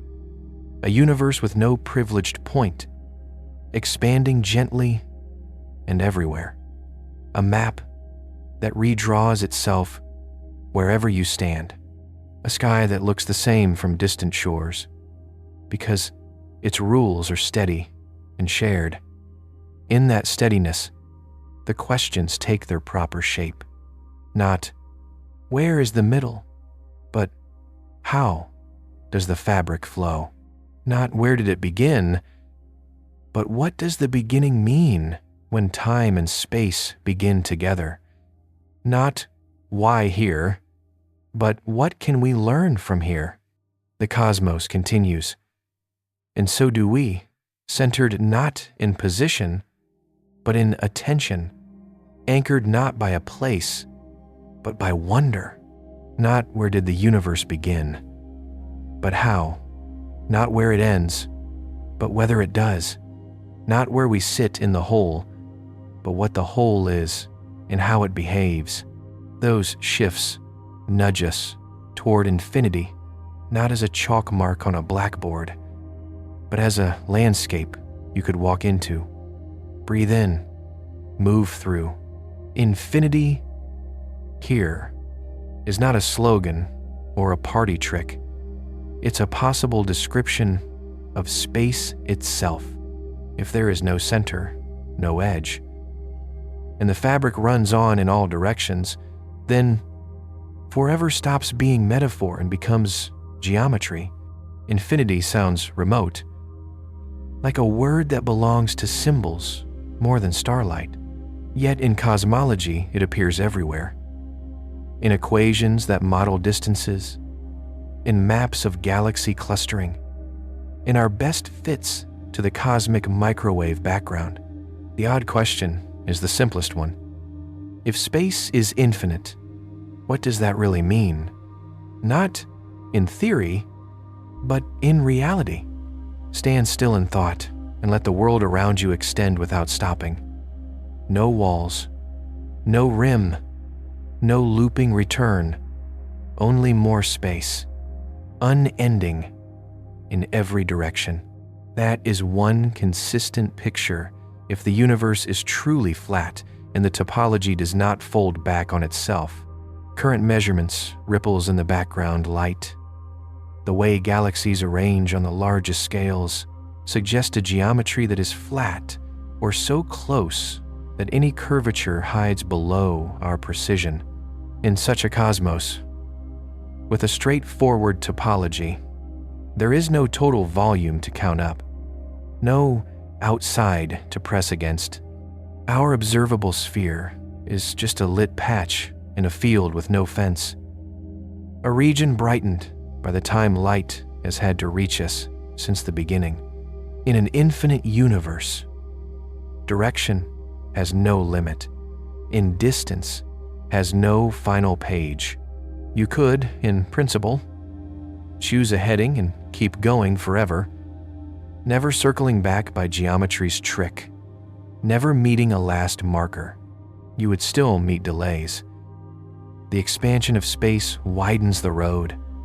Horizons set by time and light narrow what can be seen.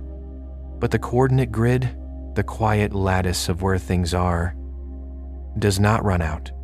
Space offers no the end, only the next step. Infinity changes counting. The number of galaxies isn't merely enormous, it's unbounded. No list can complete it. No survey can finish it. And because physics seems to allow only finitely many local arrangements for matter under given conditions, a strange consequence unfolds. With unending volume, patterns must repeat. Not nearby, not inside our light sphere, and not in any way we could ever verify, but somewhere unimaginably far. The dice of atoms land the same way again. A world like ours may glimmer in the distance of distances, not as destiny or magic, but as statistics across an endless sample. Those repetitions remain forever out of reach. Distances that large are not just impractical, they are causally unreachable. Expansion lifts far realms away, faster than light can bridge. Even eternity would not be enough to trade signals. So these echoes live in the logic, not on our maps. That is part of inhabiting infinity. Much that follows from it cannot be checked from inside our small, bright island. We infer gently, we do not confirm. Infinity also shifts language. There is no total energy of everything to sum. The sum would not converge. There is no single average over all space that can be measured. Only local averages, widening circles that never capture the whole.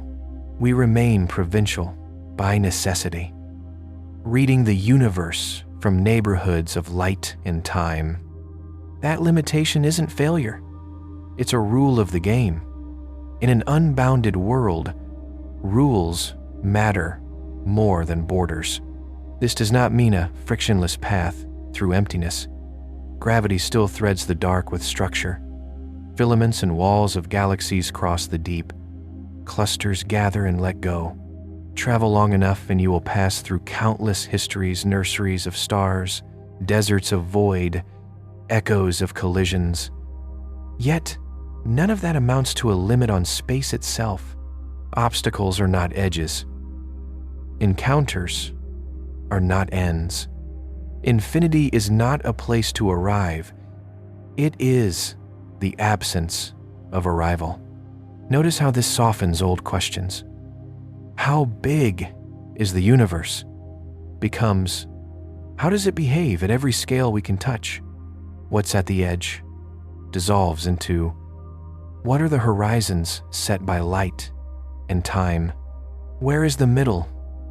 Yields to, what geometry and topology does space choose in a boundless setting? Destinations matter less than dynamics. We trade the comfort of enclosure for the steadier comfort of laws, curvature near zero, expansion that changes with content, structure grown by gravity from ancient ripples in a nearly uniform sea. And perhaps the deepest change is emotional. You don't fall into infinity. You move within it. Any distance you cross reveals only more distance. Any map you complete opens a larger map. That might sound lonely, but it's also liberating. We are not waiting to reach a wall to understand where we are. We are learning the rules of a fabric that needs no rim. Infinity, then, is not a horizon to chase. It is the calm assurance that there will always be another question, and that the questions, not the boundaries, are what guide us home. The way space curves, the way matter gathers, the way time unfolds, these are the quiet rules that decide what's possible. Not how far you go, but what going can mean at all. There's a question that keeps returning after we think we've set it down. If you travel straight in one direction long enough, will you eventually come back to where you began? It sounds like a question about the journey, about covering distance without turning, the way a plane circumnavigates Earth and lands where it lifted off. But in cosmology, it opens a deeper door. The answer isn't in the path. It's in the shape of space. When we ask whether the universe loops, we're asking about topology, not just local curvature, but global connection. Curvature tells you how space bends in your neighborhood. Topology tells you how the neighborhoods are stitched together into a whole. Does space close upon itself or run on without limit? Is there a repeating pattern behind the scenes? A subtle seam we haven't yet seen?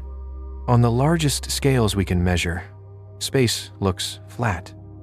Triangles drawn between distant galaxies behave as Euclid promised.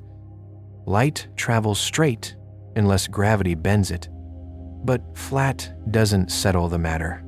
A flat universe might be infinite, or it might be finite if its topology wraps around. Curvature and connection are different questions. You can take a flat sheet and glue its opposite edges together. You haven't introduced curvature, only identification. From the inside, the world feels edgeless and unbounded, yet its total size is limited. Think of a classic video game map. Walk off the right edge and you reappear on the left. Step beyond the top, and you arrive from the bottom. Now lift that idea into 3 dimensions. Identify left with right, up with down, front with back. The result is a 3 torus, a universe that is flat, finite in volume, and unbounded in experience. There is no center and no outer shell. Travel straight and you never meet a wall. In principle, light itself could make the circuit and return to its origin, not because its path bends, but because space connects to itself. If reality were stitched like this, skies would carry whispers of repetition. The same distant structures could appear in multiple directions. The cosmic microwave background might show matched circles, echoes of a single ancient patch seen from different angles after light wrapped the loop. Cosmologists have looked. They've combed the background light for alignments and repeating rings for mirrored fingerprints across the sky. So far, the pattern you'd expect from a small closed topology isn't there. But not small is not real. If the loop is larger than the observable universe, the repeated images simply haven't had time to arrive, or may never arrive at all. The seam could exist, only hiding beyond our horizon. This leaves us in a familiar twilight. The answer might be yes, but unreachable. A loop may be present, written into the whole, with its proof carried away by distance and time. Still, the idea doesn't let go, because a looping universe is both elegant and strange. In a finite, closed space, you can go straight forever and never leave, never strike an edge, never discover a beyond. After an unimaginable distance, the path returns you. Would you even know? In an expanding universe, the lap might take longer than the universe has existed. By the time the journey completes, the home you left, its stars, structures, even coordinates will have drifted, faded, transformed. Recognition might be impossible. Even if the topology is true, light would tell the tale more faithfully than travelers. In a looping space, photon paths would weave and cross. The same ancient beam could arrive by multiple routes, showing you your own galaxy. From behind, after billions of years, a cosmic mirror delayed by distance. That's a testable dream, and we have searched for its subtle signature. So far, no decisive repetition, but the sky is noisy, the data imperfect. A delicate symmetry could be hiding under the grain, or the loop could be simply too grand, the universe too wide for a single lap to print its echo inside our finite time. If a loop exists, what would it mean? It would mean the universe is finite in volume, countable in principle, even if not in practice. Total mass energy, total entropy, total amount of space, all finite, not because a wall insists on it, but because shape does. A finite looping cosmos feels complete without a container. Contained by geometry alone, it doesn't make reality smaller. It makes it whole in a different way. There's another closed picture, too, not flat and stitched like a torus, but positively curved like a hypersphere, the three-dimensional analog of a sphere's surface. Paths in such a universe naturally reconverge. Every direction is a great circle. Every journey, given enough distance, returns. In older expectations, a positively curved cosmos might expand, slow and finally contract. A long exhale, a pause, then a patient inhale back toward a big crunch. Today's sky, with its accelerating expansion, doesn't favor that fate, but geometry still matters. Even without future collapse, a positively curved universe would be finite and edgeless, its closure written into the way lines meet. All these worlds that return tempt us to ask what surrounds them. If space loops or closes, is it looping inside something? The balloon analogy helps but misleads. A balloon's surface is curved and edgeless, yes, but it sits in a room. In cosmology, there is no room. The surface can be complete without an outside. Likewise for our universe. If it is finite and unbounded, it isn't contained by a larger space it expands into. It simply is the space, defining its own completeness from within. Some theories entertain extra dimensions, with our universe as a brain floating in a higher dimensional bulk. In those sketches, an outside exists mathematically, but not as a place you could visit by flying far enough in any direction. It's not an address within our geometry.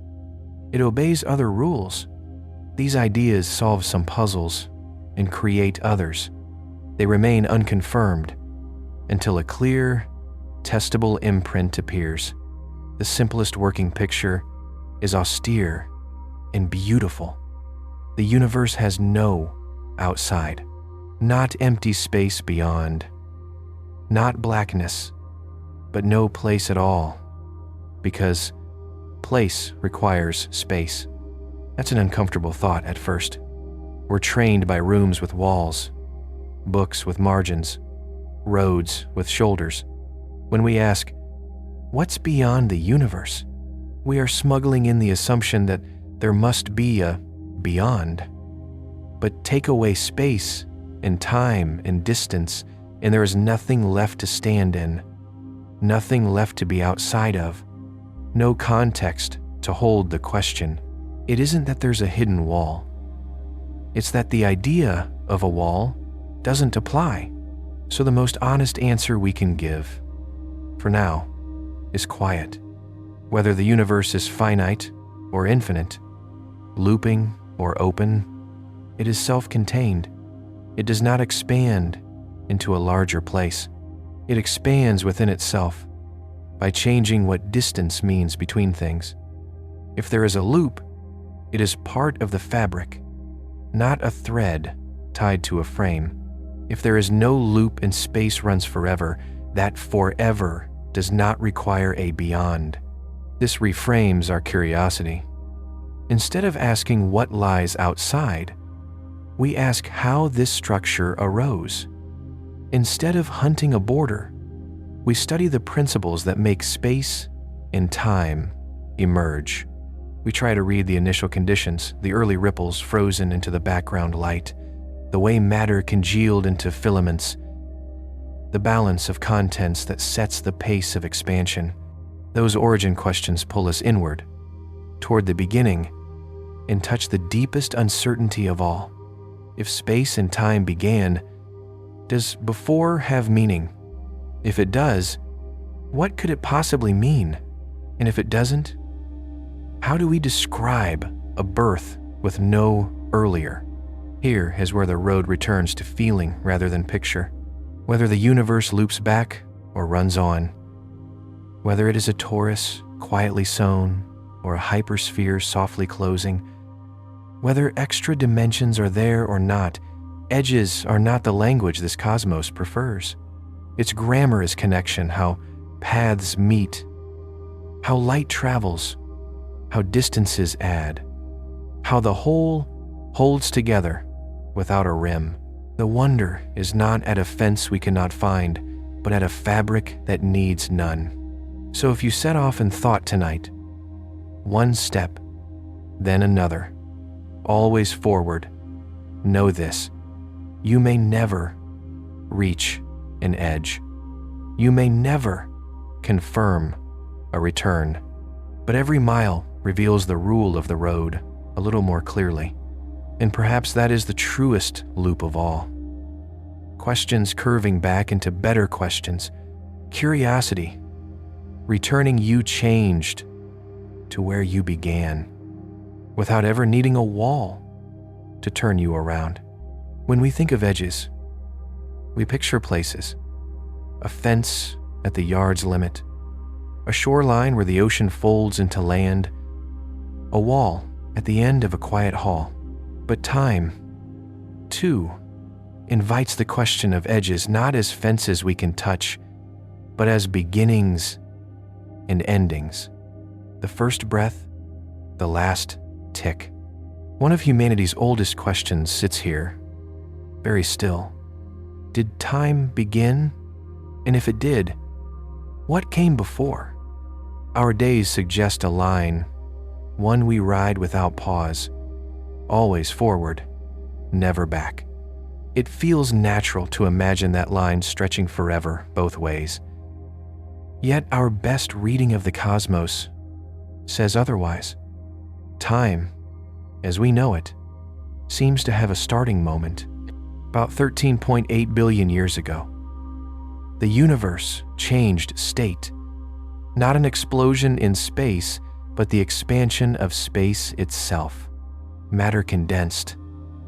Light finally moved freely, and the scale of everything began to grow. That moment, what we call the Big Bang, doesn't sit inside a pre-existing timeline. In our equations, time itself starts there. There is no earlier coordinate to label, no clock quietly ticking in the dark before the lights came on. Not because it's hidden, but because before is a word that needs time to exist. This is a different kind of edge. Not one you reach, but one you live inside a boundary at the beginning that is less like a cliff and more like a silence out of which sound begins. What does it mean for something to start when there was no earlier to precede it? Here, language phrase, we are creatures of causes and sequences. If something begins, something must have nudged it. But if time begins, the question of what came before dissolves. It asks for a landscape that does not exist. Some physicists describe it like a coordinate axis that does not extend further left. We can set time to 0 at the Big Bang and count forward seconds, years, aeons, but there is no negative side to the scale. Others wonder if time is even fundamental, or if it emerges from something deeper, a more primitive state in which before and after have no meaning, where what we call time is a way of describing change, not a thing on its own. In such pictures, the early universe was timeless, not frozen, but undefined, an ocean of quantum possibilities that settled into a phase where space and time gained shape. The Big Bang, then, was not a bang, but a transition, like ice melting to water only. This time the change was from timelessness into history. In that view, time doesn't snap into existence like a switch. It fades in, becoming clearer as conditions stabilize. Once present, it flows in the direction we call forward, not by decree, but as a consequence of entropy, of order, gently loosening into complexity, of information spreading outward. The arrow of time passed behind. A future ahead may trace back to the universe's unusual beginning, an early state, remarkably smooth, hot, dense, and low in entropy. From that quiet order, structure bloomed, stars kindled, galaxies spun, disorder increased, and with it, the sensation of time's one-way drift. There are other possibilities, softly lit at the edges of theory.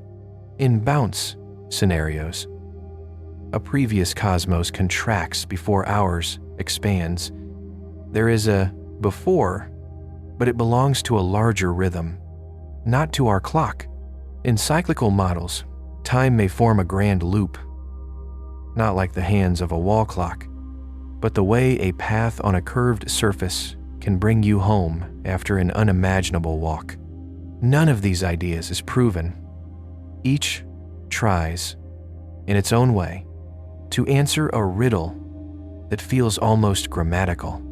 How can a beginning occur when there is no time for beginnings? Meanwhile, the laws we use to describe nature are oddly time-symmetric. The fundamental equations don't insist on a preferred direction. They run just as well backward as forward. So why do we live only one way? The prevailing answer points again to those initial conditions.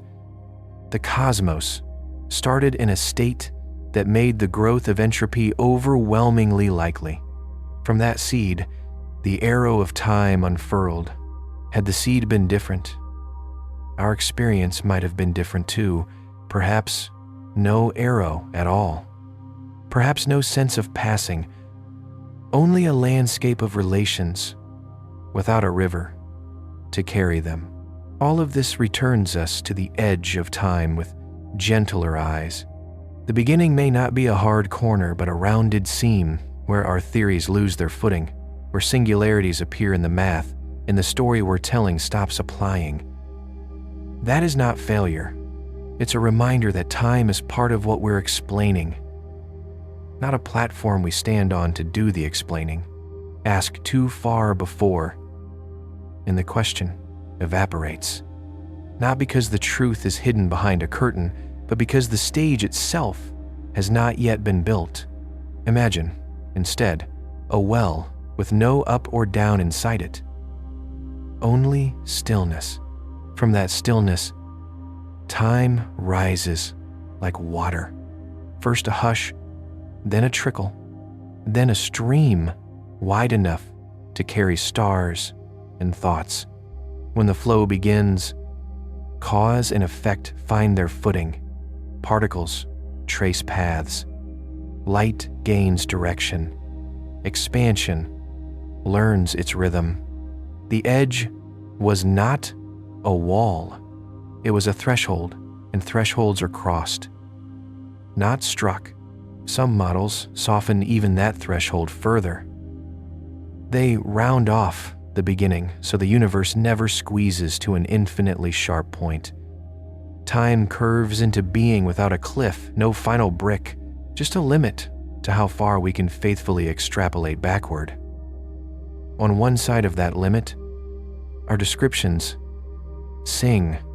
On the other, our instruments and equations are instruments and equations no more. They are guesses in thin air. The lesson isn't that there was something before time and we simply can't see it. It's that before requires time to mean anything. So when we say time has no edges, we mean a few intertwined things.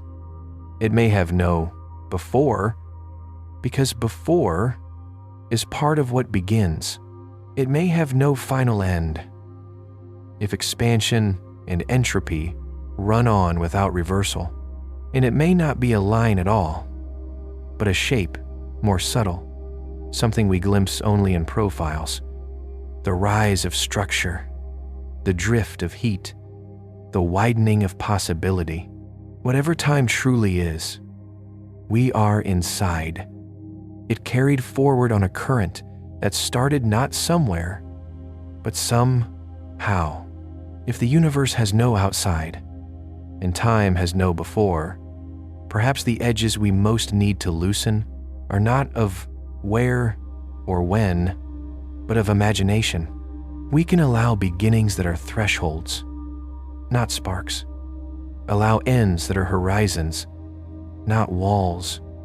Allow a cosmos where the deepest answers are not found by stepping beyond, but by listening more quietly within, where time itself, like breath, arrives, flows, softens, and goes on. If time had a beginning, it feels only natural to wonder whether it might also have an end. Not just the fading of stars or the collapse of galaxies, but the stilling of everything, the fabric of space, the pulse of time itself. Could the whole cosmos one day fall silent? It's an ancient question, whispered alongside its twin. If it once began, could it also stop? And if so, what would stop even mean? Would time strike a final wall, or would it simply thin and dissolve until motion and memory both fade into quiet? There are a few paths the story could take, depending on the kind of universe we live in. For a long time, cosmologists imagined 3 endings, each different in tone, each shaped by the same equations that describe the beginning. The first was called the Big Crunch, the mirror image of the Big Bang. In this vision, gravity eventually wins. Expansion slows, halts, then reverses. Galaxies drift back together, space contracts, and the universe folds inward. Temperatures rise, density soars, and everything that once flew apart returns toward a single blazing point. The cosmos implodes into its own heart. Hot, dense, and small again. Maybe ending as it began, or beginning something new. But our universe doesn't seem to lean that way. The expansion isn't slowing, it's accelerating. Galaxies aren't falling back, they're speeding away, pulled by something that doesn't weaken with distance. Dark energy. That leads to a gentler, lonelier ending, the Big Freeze. In this version, the universe expands forever. Galaxies grow farther apart. Stars burn through their fuel, and the light between them stretches thinner and colder. After trillions of years, the fires go out. White dwarfs cool into black embers. Black holes evaporate. Even the smallest particles may decay, leaving behind a vast, dark silence. A universe still existing, but without change, without story, without warmth. It wouldn't end with a bang or a crash, but with a sigh stretched across eternity. A future where time still flows, yet nothing happens to mark its passing. No edges, no barriers. Just duration without difference. It's the future most physicists consider likely. Given what we see, a cosmos driven by a steady, dark energy. Its geometry, flat or close to it. Its destiny, an endless drift towards stillness. But there is another possibility, sharper and stranger, the Big Rip. Suppose the force that drives expansion doesn't stay constant but grows. Suppose it swells, feeding on itself, until not even gravity or atoms can resist. The galaxies would tear first, then stars, then planets, then the molecules of matter itself. Even the fabric of space would stretch beyond recognition, pulled apart faster and faster until nothing remained connected. It wouldn't be slow or cold, it would be violent, sudden, complete. For now, the evidence doesn't point that way. The acceleration we see looks steady, not runaway. Still, our understanding of dark energy is thin, a shift in its behavior, a hidden property we haven't yet seen, could change the story entirely. For now, though, the freeze remains the quiet favorite, a universe that doesn't collapse or tear, but gradually loses its rhythm, cooling into permanence, and even that has layers. In an ever-expanding cosmos, change slows. The redshift of light stretches it beyond sight, Information smears the structures that once defined space, the galaxies. Clusters, filaments fade from one another's reach. Entropy climbs until there's nothing left to rearrange. Time, in some deep sense, continues, but with no new event to separate one moment from the next. It becomes meaningless. A clock that still ticks, but with nothing left to measure. There are other endings too, more exotic, quieter still. Some physicists imagine that the vacuum of space itself might be unstable, that the universe isn't in its lowest possible energy state. One day, perhaps without warning, it could decay, falling into a deeper vacuum. A new form of physics would spread outward at the speed of light, rewriting everything it touched. It wouldn't roar or blaze. It would be silent in total. A bubble of new reality erasing the old. We would never see it coming. By the time its edge reached us, we'd already be gone. It sounds apocalyptic, but in physics, it's simply another possibility, an untested whisper in the math. Nothing to fear, nothing to plan for. Only one more reminder that even the laws we trust may have layers deeper still. And yet, for all these endings, crunch, freeze, rip, decay, the truth is simpler, quieter, and more human.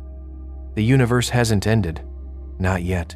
Stars still burn, galaxies still glow, light still crosses the dark, and we, fragile and brief, are here to wonder about it, to trace equations and build telescopes and ask questions no other creature we know has ever asked. Maybe time will end, and maybe it won't. Maybe endings, like beginnings, are only transitions one state flowing into another. We can't yet imagine. But tonight, while the galaxies still hum, while the sky still carries light from billions of years ago, there's meaning in simply being here. The cosmos may stretch towards silence, but for now, it still sings, and we are among its listeners, balanced between the first spark and the last breath, watching time unfold, one heartbeat at a time. Even if the universe goes on forever, we don't. Our lives are brief, tiny movements inside something that stretches endlessly in both directions. Yet every day, without noticing, we hold a small piece of infinity, not as poetry, not as metaphor, but as simple truth. Every second that slips past your thoughts belongs to a sequence that never ends.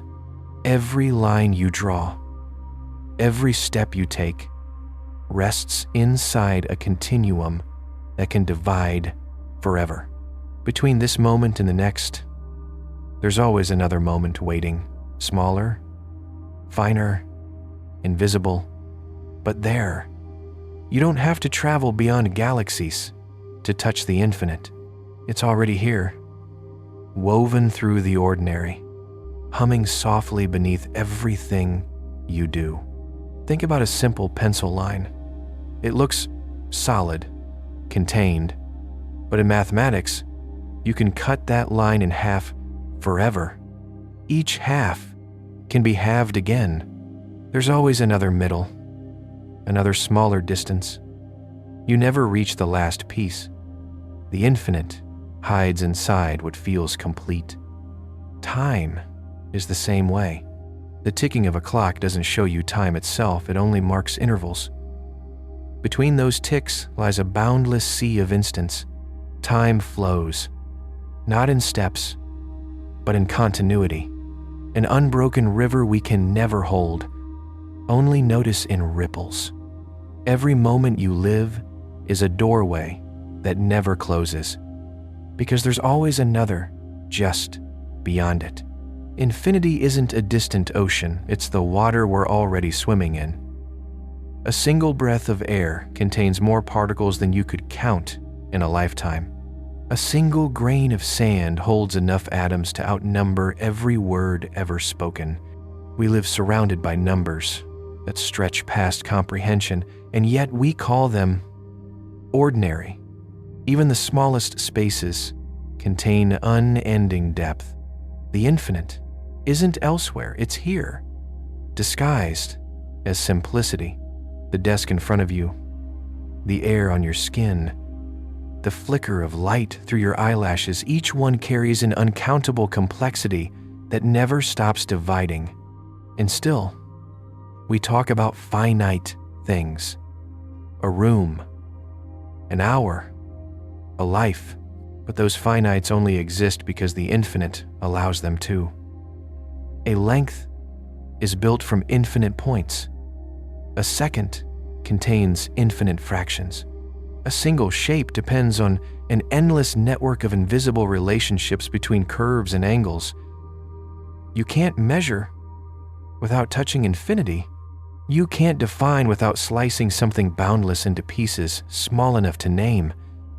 Every measurement, every clock, every formula borrows from that bottomless well. Even thought itself reaches for it. The mind can imagine more than it can ever hold. You can picture 10, 100, a billion, and still feel the open horizon beyond. The moment you understand that numbers never end, you've already stepped into the infinite. Children discover this early. With awe and confusion, they ask, "What comes after the biggest number?" And learn that there's always another, always more. The same is true of space. Zoom in, a cell, an atom, a particle, a vibration.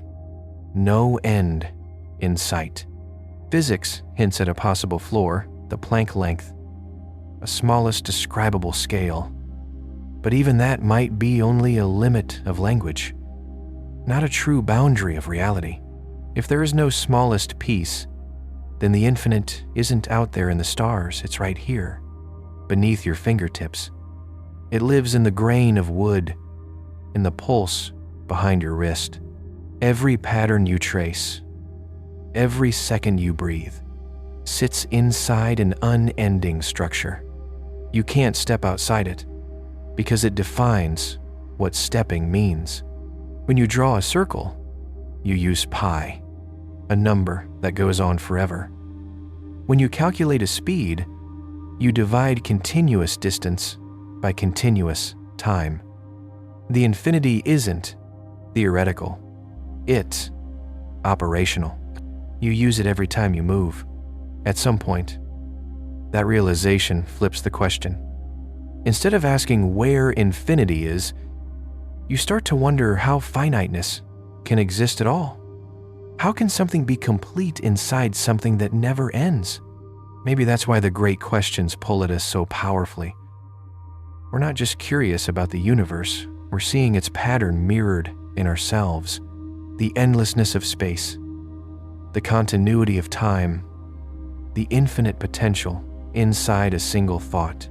You can feel it in the pause between breaths, in the silence between two notes, in the way one question always becomes another. And somewhere along this path, the universe begins to feel less like a place and more like a structure, something that exists not just physically, but logically. It behaves less like a machine of parts and more like a web of relationships.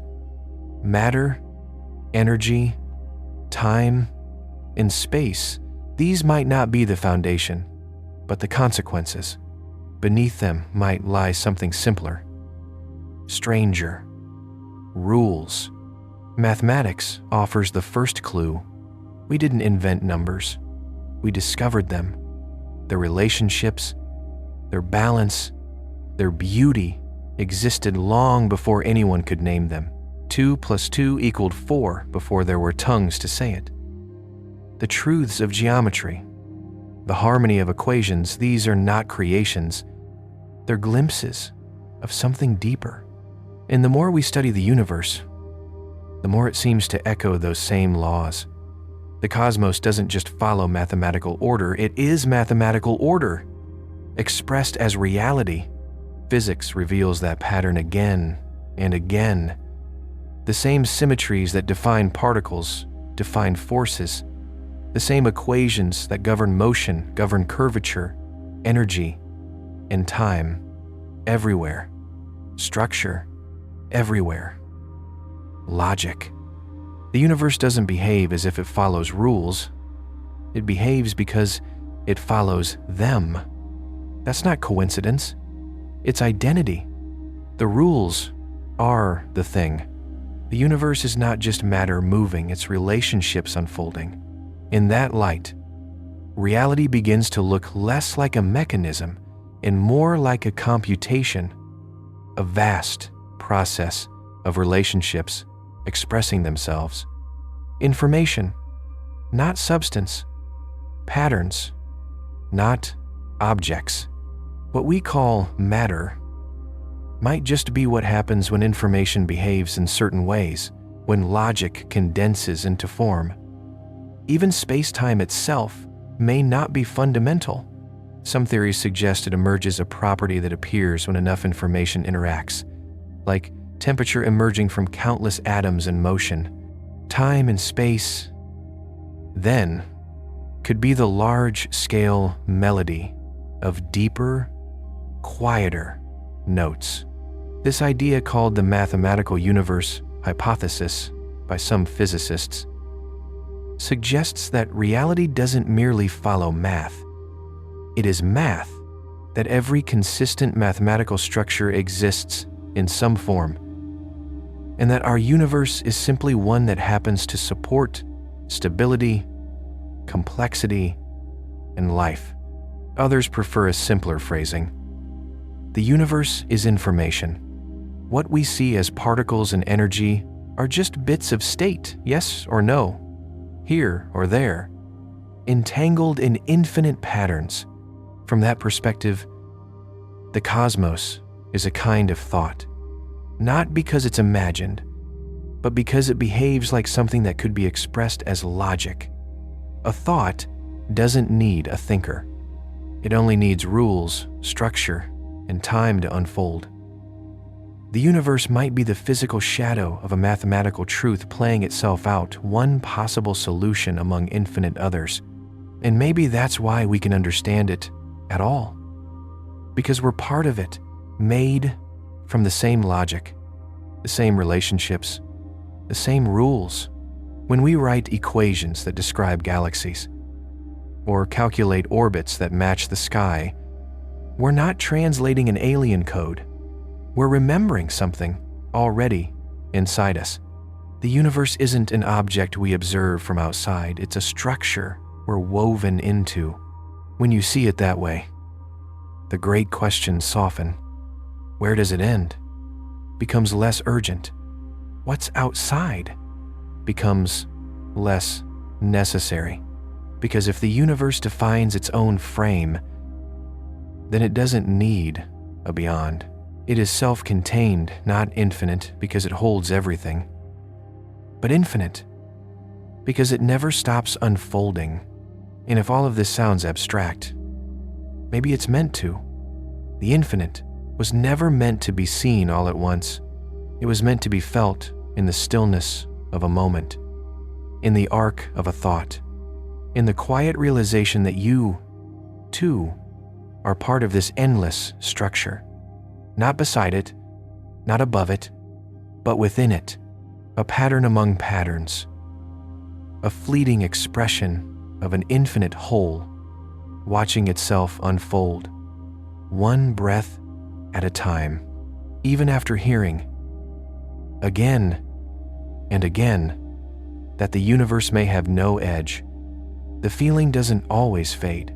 Some part of you still scans the dark for a border, still tries to picture what lies beyond the last galaxy, the last photon, the last imaginable place.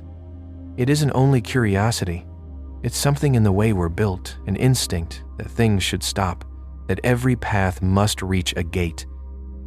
Maybe the edge we're hunting isn't out there at all. Maybe it's something we bring with us.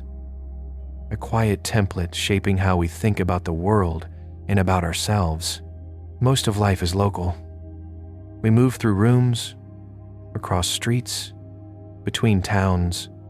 We keep calendars of days and hours. Our senses have ranges. Our tools have limits. Our attention chooses a few bright points and lets the rest soften into background.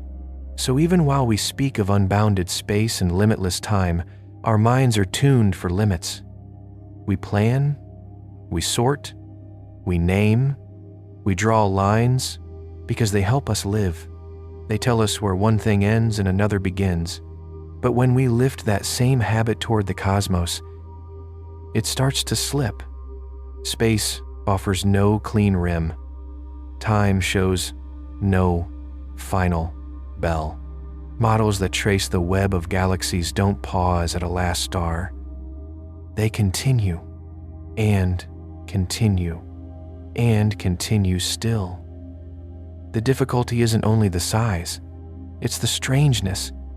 The way cosmic answers refuse the patterns our hands have learned from tables, pages, and doors. You can walk to the end of a hallway. You can close a book. You can finish a sentence. Deep down, it feels like everything should honor that rhythm, that even the universe must conclude somewhere with a clear, sharp there. And yet, the more we look, the less that idea holds. Still, we return to it, not because we lack information, but because we are human. We look for patterns and partitions. We sketch borders on maps and in thought, inside and outside, known and unknown, self and world. That's not a mistake. Every question needs a frame. Every explanation needs a context. But the same habit makes certain answers hard to accept, especially ones that won't sit inside our usual boxes. When scientists say space might be infinite, they mean a literal, physical possibility, a structure with no boundary, a topology that never closes, distances that never run out.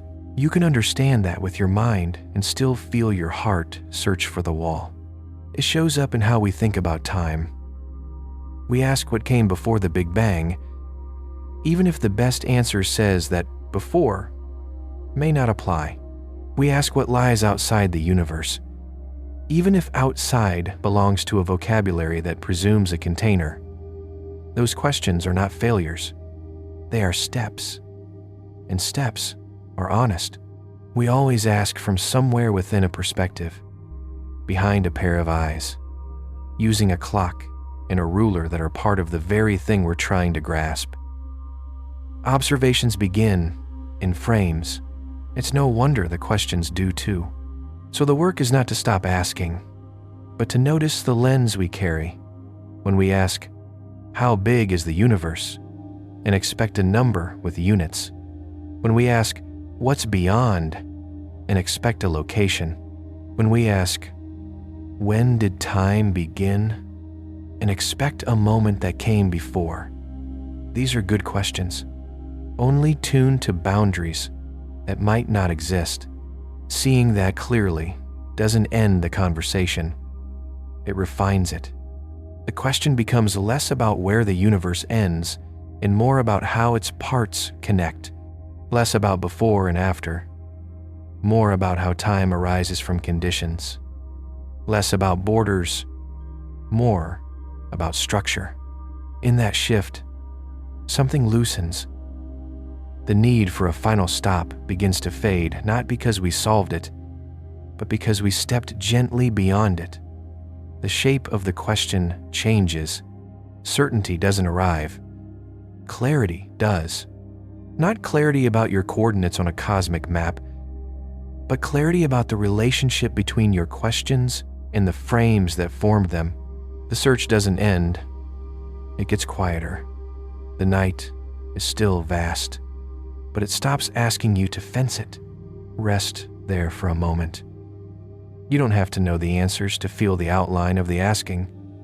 You don't have to measure the universe to feel distance settle across your skin.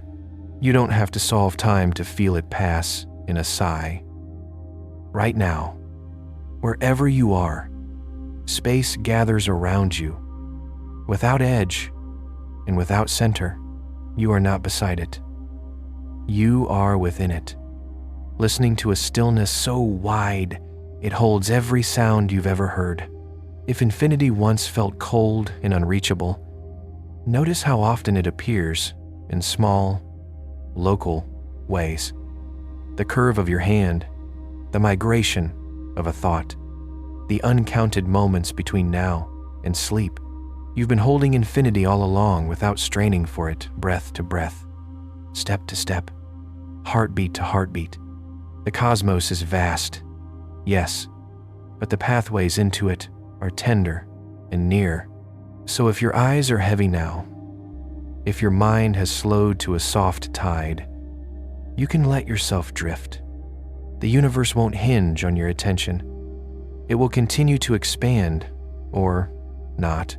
It will continue to surprise, to recede, to unfold along rules we are still learning to name.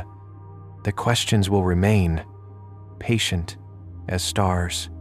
And if you dream, you might find yourself not leaving the world, but sinking further into it, past worry, past edges, into the middle of everything, a center that belongs to no map, a completeness that needs no border.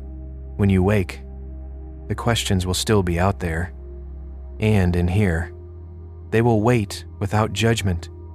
The horizon will still be a horizon, the night still a room without walls, and you brief, bright, and here can step toward them again, not to pin them to edges, but to listen for what they're trying to become.